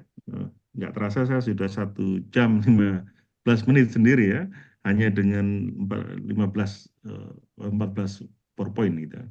Slide. Final tips and takeaways. Kenapa kita harus menulis book review? Itu jadi penting. Ya, bukan asal-asalan atau kita sedang nganggur, bukan. Serius itu dalam tulisan-tulisan akademik barat itu serius. Riset orang barat itu serius. Dikerjakan dengan berpikir sungguhan gitu. Tidak asal-asalan. Itu nggak bisa. Eh, Ini kalau kita standarnya Routledge ya, Springer, Multilingual Medicine, yang lain-lain ya, Wiley and Sons yang seperti itu. Tapi kalau buku review eh, yang tidak standar itu mungkin ya lebih rendah, nggak harus yang seperti yang saya katakan. Ini yang saya katakan adalah standar Scopus Q1 publisher top dunia, ya, seperti yang ditulis oleh dalam flyernya Prof. Safnil itu ya. Yang kedua adalah knowing this genre and it varies and it's helpful. Penting itu bahwa ini adalah reviews ya, academic evaluations. Ada evaluasi akademik itu ya kita harus punya argumentasi yang bisa diterima itu dalam dunia akademik. Dan variasinya tadi apa maksud saya? Variasinya adalah misalnya seperti conclusion tadi kan saya cara nulisnya beda kan. Tidak harus satu template gitu. Kadang-kadang saya kasih referensi, kadang-kadang tidak ya. Ya mau terserah jurnalnya seperti apa ya. Tidak harus gitu, tidak harus sama. Our analysis and voices should be there. Ini yang sangat penting. Analisis dan voice. Pendapat kita seperti apa itu penting, apalagi S3. Ya, S3 itu harus eh, ya filosofinya harus keluar. S3 itu makanya kalau kita kita tegaskan, filsafat ilmu dalam S3 itu sangat penting untuk semua jurusan tuh. Orang kuantitatif ya harus tahu filsafat ilmunya dunia kuantitatif. Orang kualitatif ya harus tahu filsafat ilmunya kualitatif. Bukan hanya sekedar teori-teori tentang ontologis, epistemologis, dan aksiologis, bukan. Tapi bagaimana itu terimplementasi terhadap sebuah tulisan dan riset yang yang disegani gitu. Kalau kita nulisnya tidak memakai standar internasional, maka ya kita akan ditolak. Contoh, riset kita nggak memakai aksiologis standar etika internasional, kan responden harus consent form, harus ada persetujuan, nama harus disamarkan. Itu aturan internasional. Kalau kita datang ujuk-ujuk nama nggak disamarkan, itu menyalahi etika internasional. Gitu. Makanya standarnya kalau mau publikasi internasional ya standar prosesnya, standar penelitiannya, standar etikanya harus internasional. Gitu. Selanjutnya adalah drawing the writing techniques for each move structure is vital. Tadi analisis yang saya tulis itu tidak hanya terjadi di conclusion. Analisis itu bisa mulai second paragraph, eh, mulai move awal sampai akhir itu semuanya bisa ada analisisnya. Bukan hanya analisis studi di conclusion, enggak, semuanya bisa masuk ya. Kalau Bapak Ibu membaca 6 artikel saya, book review akan tahu bahwa pendapat yang terjadi highlight hitam-hitam itu adalah kan pendapat saya masuk di situ. Analisis muncul di mana-mana ya. Writing book review is the way we engage in the global academic conversation and global knowledge production. Yang terakhir adalah meng-highlight bahwa menulis book review itu bukan iseng. Menulis book review itu serius. Ini kerjaan S3 ini kadang-kadang ya mungkin agak karakter ya. Teman-teman, oh Pak Rifut ini kalau ngajar serius gitu. Lah iya, memang dalam tradisi Barat itu kalau menulis, ini saya tidak mengatakan Barat itu selalu lebih baik, tidak. Saya belajar di Barat, tapi saya juga kritis terhadap Barat. Ya, tulisan-tulisan saya itu kan banyak men-challenge tradisi dominasi Barat juga. Ya, kenapa saya harus mengutip Edward Said? Karena beliau tokoh postkolonial juga yang membela orang-orang negara-negara yang tidak dominan. Ya, kenapa saya juga harus mengutip Profesor Syekh Farid Alatas, dosen profesor di Malay Studies National University of Singapore? Karena beliau juga memberikan dukungan terhadap suara-suara akademik dari negara-negara seperti kita, seperti Indonesia dan yang lain-lain. Saya kira kurang lebih begitu, Prof. Sahnil. Saya sangat senang nanti kalau ada dialog dan pertanyaan. Terima kasih. Assalamualaikum warahmatullahi wabarakatuh. Waalaikumsalam warahmatullahi wabarakatuh. Ya, terima kasih banyak. Kita Masih punya waktu lebih kurang 30 menit untuk diskusi. Silakan. Yang ingin bertanya, ayo. Nah, gunakan waktu yang masih ada. Izin Prof. Ya, ya silakan Pak Mardi. Assalamualaikum warahmatullahi wabarakatuh. Waalaikumsalam warahmatullahi Eh, wabarakatuh. warahmatullahi wabarakatuh. Prof. Safnil yang kami hormati, juga Pak Ribut Wahyudi, benar-benar merupakan eh, perkuliahan yang membuka mata saya tentang book review ini, Pak Wahyudi. Dan seperti yang Bapak sampaikan, memang begitu menarik membicarakan tentang book review ini, meskipun eh, belum banyak mungkin yang melihatnya sebagai sebuah hal yang mungkin bisa diangkat menjadi sebuah penelitian. Tapi mudah-mudahan kalau lancar, Pak Wahyudi, kami mencoba untuk meneliti tentang book review ini di disertasi kami, Pak Wahyudi. Tentu sekaligus saya mohon bantuannya nanti. Tetapi memang arahnya saya melihat rhetorical pattern dan beberapa pertanyaan yang sudah saya siapkan sepertinya tadi sudah terjawab semua, Pak. Beberapa sudah terjawab, maksud saya. Sebagai contoh, Bapak mengatakan Bapak post-structuralism, itu sebenarnya saya juga ingin bertanya bagaimana menentukan pola penulisan sebuah book review, begitu Pak. Namun ada hal yang ingin saya tanyakan, Pak. Saya sudah selintas juga membaca book review yang Bapak tulis, dan juga dari korpus yang saya temukan, saya juga coba membacanya, Pak. Yang ingin saya tanyakan adalah bagaimana, sebagaimana Bapak katakan tadi, bahwa kita tidak hanya membuat summary, tetapi juga mengevaluasi dari buku yang kita review. Yang kami tanyakan bagaimana menyeimbangkan antara apa, mengevaluasi atau mengkritisi, Pak, buku yang kita review itu dengan pricing, artinya kita mencoba untuk, katakanlah tujuannya tadi, mempromosikan buku tersebut. Bagaimana membuatnya menjadi balance dan juga eh, bagaimana menghilangkan atau menghindari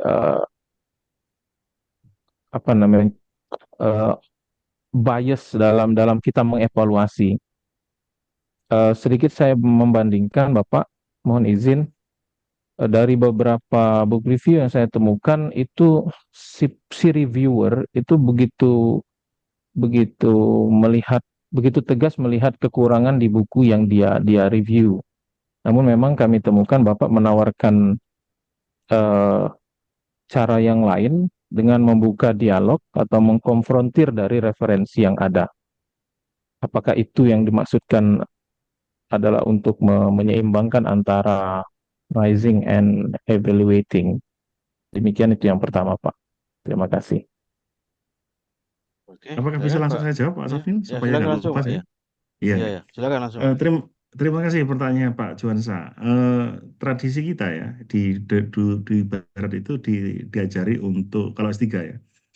Saya kira S2 sudah. Ya, Itu Pak. adalah untuk proporsional, ya. Proporsional itu kita ada kalanya kita setuju ya setuju. Tapi kita harus tahu kenapa kita harus setuju. Kalau kita tidak setuju, kita harus tahu kenapa kita tidak setuju, ya. Justru ini agak ada unsur budaya ya dalam tradisi di Barat yang baik itu saya ambil ya. Yang nggak baik tentu kita tidak ambil itu. Dari kecil kan anak diajari dengan why itu. Kenapa tidak boleh? Kenapa begini? Kenapa begitu? Sama dalam dunia akademik. Kenapa saya harus setuju dengan Ken Highland? Kenapa saya harus tidak setuju dengan Ken Highland? Jadi ini perlu ditradisikan itu. Supaya apa? Membentuk cara pola berpikir. Jadi S3 itu bukan hanya sekedar mengerjakan disertasi seperti mesin fotokopi, bukan. Tetapi bagaimana kita membentuk pola berpikir yang proporsional. Nah ini mohon maaf yang lain ya. Tapi kalau dalam Islam, kira-kira Bagaimana kita bisa berbuat adil gitu loh. Sejak dalam pikiran gitu kan. Jadi kita kalau baik ya kita katakan baik. Tulisan buku itu baik, tapi jangan hanya begitu. Baiknya kenapa? Atas dasar apa mengatakan baik? Jadi pada saat yang sama kita ketika menulis book review itu bukan sekedar itu. Baik itu karena apa? Apa karena metodologinya baru, ataukah memang metodologinya sudah ada tapi sangat robust, ya, metodologi penelitian itu sangat robust, ataukah memang cara berpikirnya itu out of the box yang tidak pernah ada tapi make sense gitu. Jadi kalau kita mau mengevaluasi, itu apanya yang kita mau evaluasi? Apakah bahasanya yang tidak renyah? Kadang-kadang ada bahasa buku bagus ya, kontennya bagus, tapi bahasanya mengawang-awang, tidak mudah dipahami oleh makhluk bumi. Padahal kita ini semuanya makhluk yang ada di bumi gitu kan. Bahasanya profesor itu kan kadang-kadang begitu kan. Untuk menunjukkan keprofesorannya itu kan. Wah susah itu. Itu ada Pak, seperti itu. Tapi ada profesor top internasional, bahasanya sangat renyah untuk difahami ada. Karena apa? Karena prinsip. Filosofinya berbeda. Justru karena difahami banyak orang dan digunakan banyak orang, dikutip banyak orang, kira-kira kalau dalam pemahaman saya, ya, pemahaman dalam tradisi kampus saya misalnya, lebih bermanfaat lah, kira-kira begitu kan. Nah, eh, tadi itu sebenarnya, kapan kita harus bias, eh, eh, eh, kalau prostruktural nggak ngurus bias, Pak. Bias itu istilah-istilah positivistik gitu.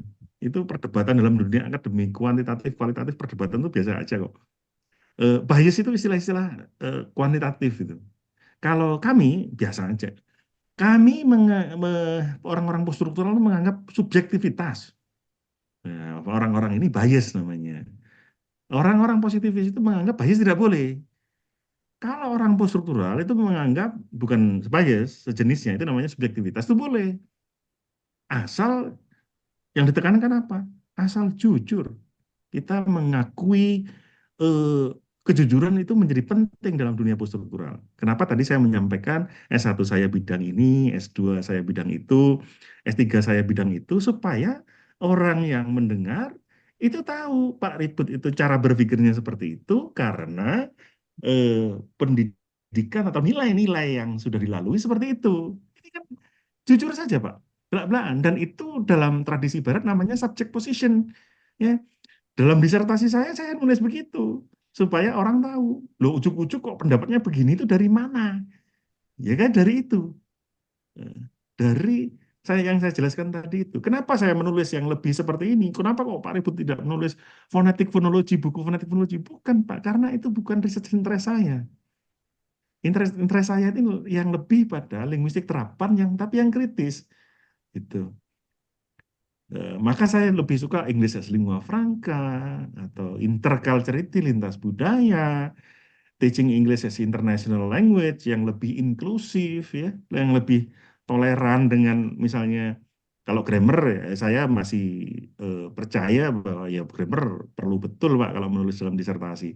Tapi misalnya kalau ada orang berbahasa Inggris ya, orang Bengkulu gitu, misalnya eh, logatnya tidak harus seperti orang Australia gitu kan, pengaruh logat Bengkulu, why not gitu, nggak masalah itu.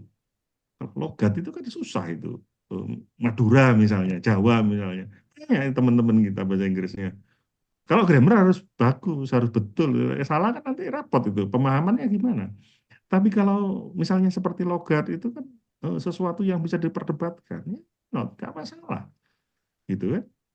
Kita kan nggak harus seperti bule. Bule saja kalau suruh ngomong bahasa Indonesia itu juga amburadul kok.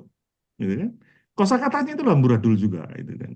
Jadi saya itu pernah berdebat dengan supervisor saya. Kira-kira saya ini kalau di Indonesia itu mungkin nggak lulus-lulus itu gara-gara mendebat supervisor. Dikira dikira nanti tidak ini ya, tidak hormat, tidak ini kan ya. Tapi kalau dalam dunia barat berbeda pandangan dalam dunia akademik itu boleh Pak, asal bukan personal gitu ya. Argumentasi gitu loh. Ada referensinya itu. Begitu. Jadi bagaimana untuk tidak bias ini? Ya itu Pak. Kita dilatih untuk berpikir mana yang bagus, alasannya apa, harus dikatakan apa adanya. Kalau menurut kita kurang bagus, alasannya apa? Kalau perlu ada referensinya supaya orang itu, kalau kita kadang-kadang Pak, salah satunya ya, kalau kita belum punya nama besar, menulis itu jangan, harus ada referensinya yang internasional supaya apa, orang, oh ada rujukannya, wajar gitu. Ada referensi Kanagara Raja, Lester Peniku, itu adalah cara saya untuk meyakinkan orang. Saya cek di bukunya, bukunya bisa dicek orang lain sama. Sehingga apa yang saya omongkan bukan omong kosong gitu. Tapi kalau sudah seperti Alastair Peniku dan Kanagaraja, jarang-jarang ngutip pun Pak, orang langsung percaya. Karena dirinya sendiri juga sumber kutipan. Gitu. Nah, begitu Pak ya. Eh, Oke. Siap, itu Iya. ada unsur insting, tapi kita harus jujur sejak dalam pikiran dan adil. siap. Makasih. Terima kasih. Oke, ya. Oke, yang lain kalau ada pertanyaan, silakan. Oke, Pak Ibu Wahyudi, kita kan sudah berkomunikasi dengan penerbit atau dengan jurnal Hmm, bahwa kita akan mereview sebuah buku. hmm. Nah, apakah hasilnya nanti bisa di-reject juga? Oh, pernah, Pak. Saya pernah di-reject, Pak. Hmm. Ini saya katakan apa adanya. Saya namanya belajar itu kan nggak smooth terus, Pak ya.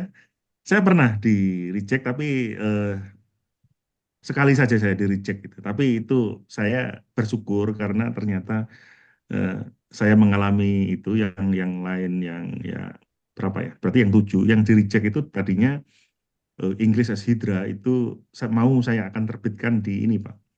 Di Critical Inquiry in Language Studies itu editornya eh, Profesor Yuko Kubota. Kalau enggak editornya ya book review editornya lah. Nah, buku itu sudah saya tulis book reviewnya ya. Menurut Profesor Yuko Kubota kurang kritis gitu ya. Sampai 2-3 kali terus di-recheck gitu. Ya, saya beban moral juga Pak waktu itu Pak. Beban moral, wah ini bukunya sudah saya coret-coret sudah ini kan. Tapi saya nggak, tapi ya saya agak maklum juga sih, karena menulis buku review itu harus devoted ya, harus serius ini. Ketika saya lulus, Pak, saya teruskan nulis buku book review itu, saya tawarkan ke Journal of Asia TOEFL itu. Hmm. Mereka review terus diterima, Pak. Nah, Iya. artinya ketika yang tadi gagal ya, saya masih merasa berhutang ya, karena sudah dapat bukunya, kok nggak terbit, ini kan malu juga kan. Nah, Hmm. saya coba ke Asia TOEFL yang itu bagus juga kan, Scopus Q1 juga kan. Setelah terbit, saya tulis acknowledgement. Saya juga memberikan acknowledgement pada terima kasih pada Profesor Riko Kubota yang sudah memberikan critical feedback pada book review saya sebelumnya sebelum terbit ini. Begitu. Itu kan adil, Pak. Kita Hmm. menghargai eh, apa masukan pakar itu. Itu dan Profesor Riko Kubota senang gitu. Setelah terbit di Asia TOEFL senang gitu. Walaupun tidak di jurnalnya yang dia jadi editornya, tapi kan Hmm. akhirnya terpenuhi, Pak, target itu. Gitu. Itu Hmm. Pak Ya. Safni. Oke. Oke. Makasih. Ya, silakan yang lain kalau ada yang bertanya. Siapa? Silakan.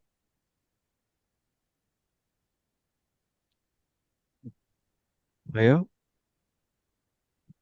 Monggo yang lain. Ya. Pak Saya Ibu ini, Wahyudi, ya, apakah ya monggo Pak. kita harus harus membaca buku itu setiap halaman untuk menulis book review?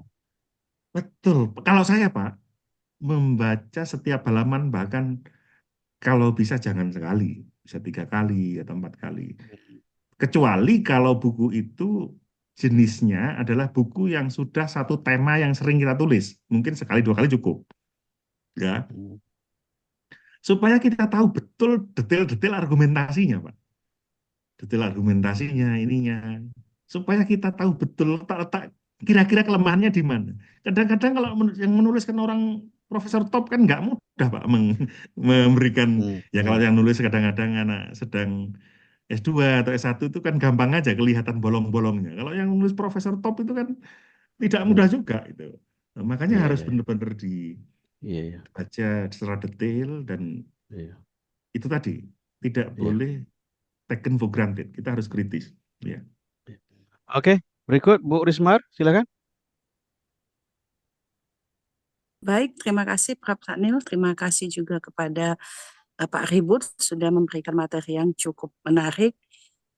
Saya sebetulnya masalah review buku ini agak sedikit dekat ya Pak ya dengan dunia saya. Saya juga konten kreator yang suka mereview buku, tapi ada tapinya Pak di sini. Saya melakukannya secara oral atau lisan, dan ini atas permintaan pihak endorsement gitu. Nah, yang ingin saya tanyakan, andaikan saya mereview buku dalam bentuk tulisan, seperti waktu di tesis S2 dulu, tapi di sini review bukunya itu diminta oleh pihak penerbit. Jadi posisi kita di sini adalah diminta oleh pihak penerbit. Di sini bagaimana kita meletakkan posisi kita sebagai reviewer yang apakah kita hanya mereview sisi positif buku itu saja karena ini ada unsur komersilnya, ataukah perlu juga kita menuliskan sisi lain dari isi buku tersebut, misalnya sisi lemahnya, sisi negatifnya. Dan seperti melanjutkan pertanyaan Pak Marti tadi, di mana kita meletak objektivitas kita sebagai reviewer di sini, andaikan kita diminta oleh penerbit, tapi ada unsur komersilnya begitu Pak. Terima kasih. Iya, Ya. itulah beda budayanya, Bu. Beda budaya kalau dalam tradisi di Barat itu, mereka lebih terbuka, termasuk publisher tentunya, yang menggawang-gawangi itu lebih terbuka oleh perbedaan pandangan. Ya, sekarang kembalikan lagi ke penerbit yang Ibu diminta tadi. Kalau penerbitnya maunya yang positif-positif saja, ya menurut saya itu tidak sehat secara akademik gitu. Itu harusnya ya yang proporsional ya, karena sesuatu yang positif ya dikatakan positif, kenapa yang kurang ya dikatakan kurang, kenapa. Justru dengan begitu nanti buku edisi keduanya kan bisa lebih bagus kan begitu. Kalau ada review-review yang memang secara substansial membangun, kan bisa Bu. Buku itu kan kadang edisi satu, edisi kedua, direvisi kan begitu. Maka akan lebih bagus kalau apa adanya itu. Sekarang kembali lagi ke kitanya ya. Kalau publishernya hanya yang positif saja, kalau saya nggak mau itu. Kalau saya nggak mau itu kan gimmick-gimmick saja ya. Harus Iya. harus yang karena akademik itu kan wilayah idealisme Bu. Gitu. Kalau akademiknya sudah terkontaminasi terlalu jauh dengan sisi pragmatis ya agak kritis lagi menurut saya. Ya. Oh, Oke, begitu ya. Oke, lanjut. terima Kalau kasih ya, Prof. ya. Silakan. Ada yang lain? Siapa lagi?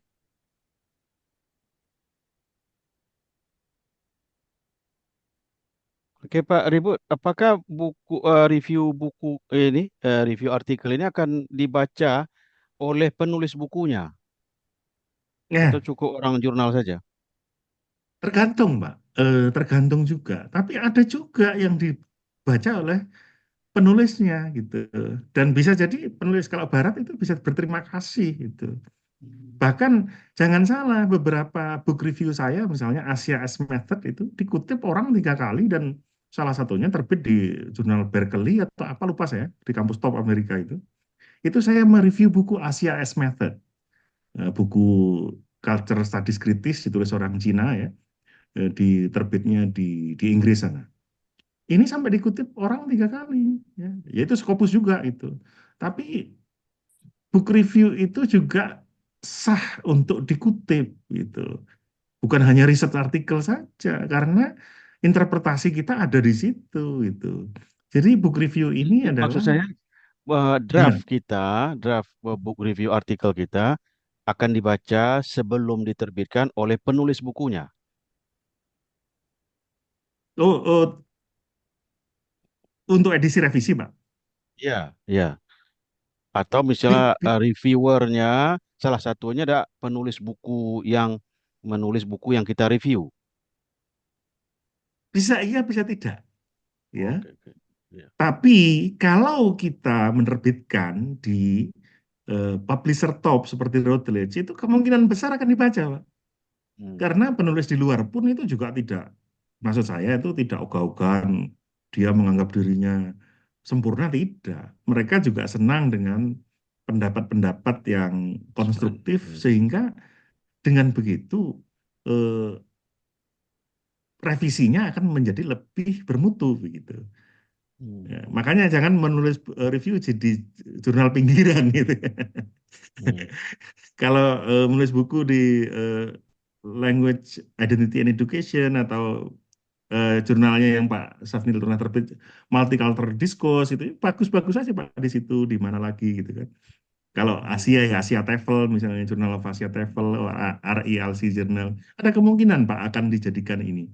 Karena kritik itu kan bisa melalui tulisan, tidak harus kolega yang ketemu langsung gitu kan. Itu. Oke, berikut masih ada waktu kita masih sekitar 20 menit lagi. Izin Pak Ribut.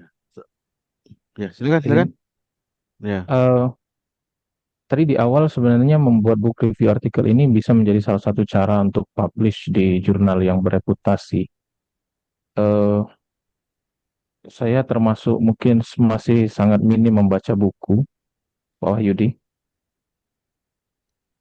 Andai kata saya ingin membuat sebuah book review, mohon bantuan apa yang harus saya lakukan? Artinya memilih buku, apakah harus buku yang terbaru terbit? Walaupun katakanlah tadi sesuai dengan minat saya, apakah yang terbaru terbit? Lalu yang berikutnya, andai kata buku itu tidak didapat dari publisher, apakah masih tetap bisa kita membuat buku reviewnya? Demikian, Pak. Oke, Boleh silakan, saja Pak. Pak. Ya.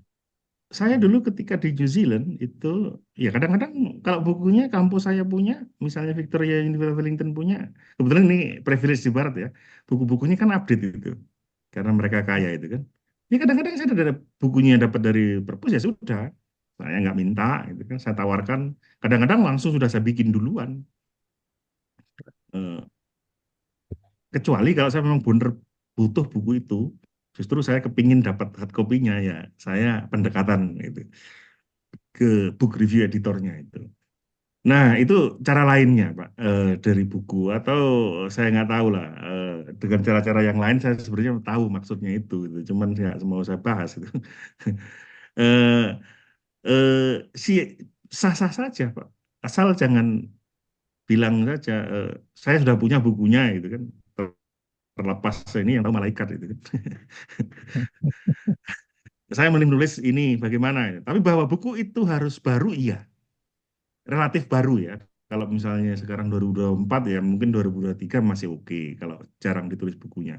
Tapi ada sekali buku sekali launching itu banyak yang mereview. Mungkin salah satunya itu ya. Kalau sudah banyak mungkin nggak di ACC. Makanya penting itu melihat website-website publisher top-top itu. Begitu ada muncul itu dulu-duluan untuk ini untuk memproposal gitu kan. Dan biasanya ya itu Pak itu branding itu. Kalau sudah banyak book reviewnya, jurnalnya sudah banyak internasional itu akan lebih mudah itu, lebih mudah dipercaya. Bahkan jurnal itu ada yang mengatakan tidak menerima unsolicited reviews, ya, yang tidak diundang. Kadang-kadang mereview itu jurnal yang bagus-bagus, saya yang lamar nggak mau mereka. Padahal tulisannya sudah banyak. Kenapa? Mereka maunya selevelnya Ken Highland. Mereka maunya Brian Baltridge itu.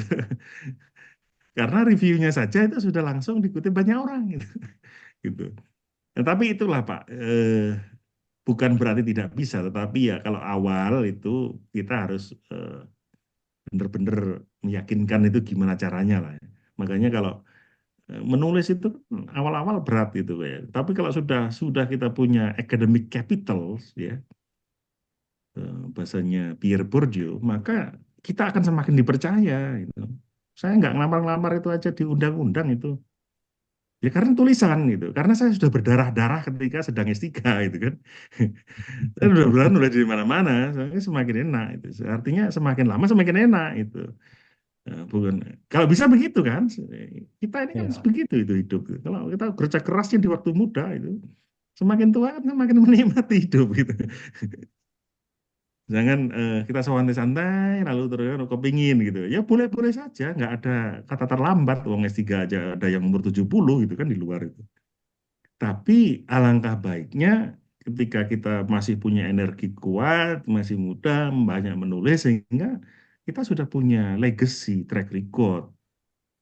Ini beberapa publisher, saya dikontak gitu Pak, termasuk kayak Nova Science Publisher, yang itu terindeks Scopus itu. Disuruh nulis buku, diundang nulis buku. Ya saya nggak sempat aja jadi kaprodi Pak. Kalau saya jadi dosen biasa saja, insya Allah akan saya tulis itu buku. Gitu. Karena tugas amanah jadi kaprodi ya, ya tahu sendiri lah. Mungkin Pak Safni tahu. Urusannya buahnya itu. Oke, Oh, ya silakan. terima Kalau kasih. Terima ini kasih Pak terakhir, Wahyu. ya Pak, ada saya mau nanya Pak Ridho. 10 menit. Ya Assalamualaikum, silakan Bu. selamat malam. Assalamualaikum warahmatullahi Ya, wabarakatuh. Ya silakan Bu Esi. Ini kan buku review buku ini kan untuk buku yang baru. Apakah reviewernya itu eh, cukup hanya satu orang saja atau bisa berulang? Misalnya kan sudah direview oleh si A, kemudian direview lagi oleh si B atau bagaimana gitu kan? Kemudian yang kedua, keseimbangan antara recommended kita itu untuk kebaikan keunggulan-keunggulannya, kemudian juga ada kelemahan dan kita berikan argumen, setelah itu kita berikan rujukan-rujukan yang menguatkan argumen kita, kita nyampaikan rekomendasi. Keseimbangannya itu bagaimana? Seandainya di dalam buku itu lebih banyak letakkanlah kritikan kita atau kekurangannya. Kemudian yang keunggulannya lebih sedikit gitu kan. Nah, dari sisi ekonomi itu gimana itu, Pak? Nanti kalau kita jujur, tadi kan harus jujur, harus apa namanya Kritis, kritis. bertanggung jawab gitu kan, kita menyampaikan itu. Nah, nanti kan buku itu akan diterbitkan, kemudian ada nilai ekonomisnya. Apakah kita hasil reviewer kita itu tidak mempengaruhi terhadap ekonomi itu, gitu kan, dari sisi ekonominya. Terima kasih Pak, mohon penjelasannya. Ya. ya Bu, terima Oke, kasih pertanyaannya. Yang pertama adalah satu atau dua reviewer. Kadang pernah dua Bu, tapi kadang-kadang juga satu, kadang dua. Kalau satu itu biasanya book review editornya memang orang orang top di bidangnya. Jadi sudah sekali baca, oh ini masuk. Mereka sudah pengalaman sekali, publikasinya banyak. Jadi langsung satu cukup. Tapi kadang-kadang kalau book review editornya masih agak junior, mungkin bisa dia minta pertimbangan pada yang lebih senior. Itu pernah terjadi seperti itu.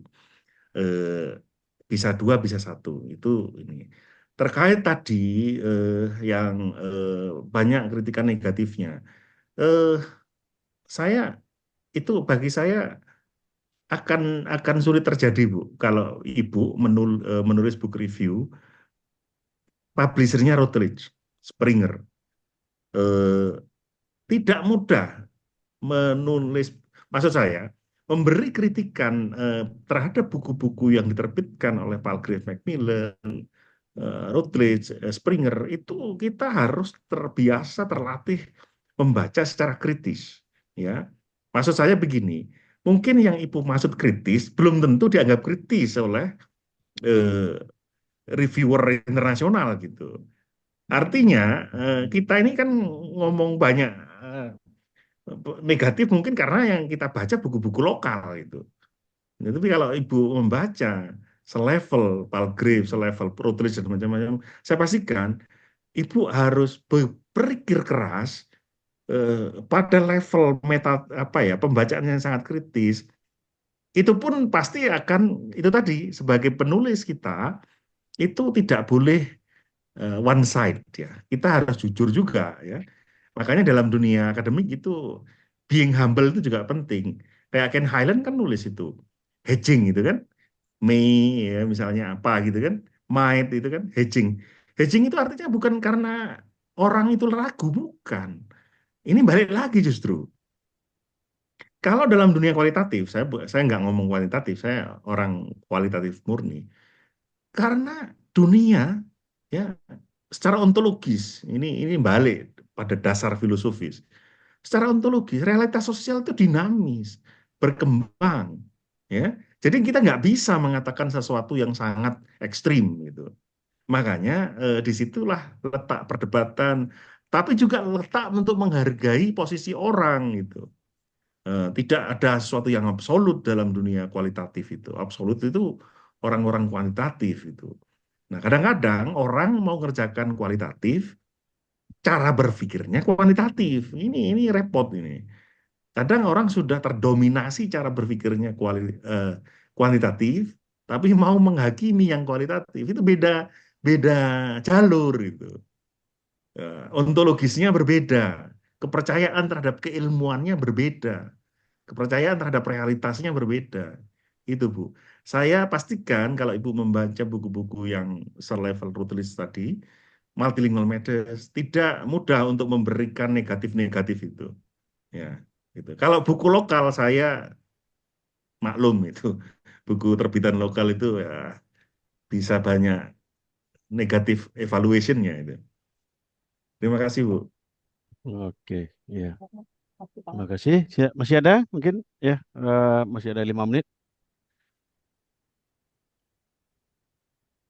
Kalau satu buku sudah pernah direview orang lain dan terbit di jurnal, itu masih ada peluang untuk mereview kedua kali.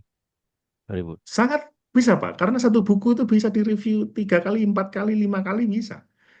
Tapi perlu kita pastikan, Pak, bagaimana review kita itu berbeda dengan yang sudah-sudah itu, kan begitu. Berarti harus ada angle analisis yang berbeda, kan begitu, Pak. Yang menambahkan atau somehow bagaimana begitu. Kalau satu klaster saja mirip-mirip ya nggak akan diterima, Pak. Hmm, hmm. Ya. Oke, ya mungkin cukup ya Bapak Ibu ya. Oke, Ya, Alhamdulillah ya kita beri tepuk tangan yang meriah untuk Bapak Dr. Ribut Wahyudi. Ya, terima kasih, Pak. ya, Sama-sama. ya, ya, ya. Ya, Alhamdulillah terima kasih banyak ya. Wah, masih ada yang ingin bertanya? Ya, Ya, monggo. mungkin Kalau waktu. ada, Ah, masih ada? sekali lagi kalau ada, monggo. Oh, bermunculan. Ya, Paling kemudian mau tanya? Oh, Belum, bukan. Ya, Prof. Belum, bukan, belum. bukan. Oke, oke. mohon Oke, izin terima kalau kasih menurut banyak ini nanti. ya. Ya, terima kasih banyak atas pencerahan dari Bapak Ribut Wahyudi. Ya, terima kasih juga pada Bapak Ibu mahasiswa yang menyempatkan hadir ya walaupun malam minggu ya. Mudah-mudahan ini eh, banyak memberikan informasi baru kepada kita dan menambah semangat kita untuk menulis, berkarya, karena dosen itu dikenal, ya, dan dihargai karena karyanya, ya, bukan karena yang lain. Oke, terima kasih. Mari kita tutup acara kita dengan mengucapkan hamdalah. Alhamdulillahirabbil alamin. Alhamdulillah, Alhamdulillahirabbil alamin. Alhamdulillah. Saya Alhamdulillah, sudahi Pak. dengan Assalamualaikum warahmatullahi wabarakatuh. Waalaikumsalam Waalaikumsalam warahmatullahi Selamat malam, selamat wabarakatuh. ya, Terima kasih Pak Ribut, hari mantap Minggu. Pak Oke, Ribut. ya, Terima kasih, oh, terima Terima kasih kasih. Iya, Pak terima kasih, Ribut. Pak ya, Sam. Ya, ya. Oke, Terima kasih Prof. Ribut. Iya, Terima sama-sama, kasih Bu. Dr. Terima kasih Neil. kembali. terima kasih. Ya, Iya, ya. saya live dulu, ya. Oke, Sip, mari, Prof. Makasih, Pak. Terima Ya, kasih. Kasih monggo. Bapak. Oke, ya. Assalamualaikum warahmatullahi wabarakatuh.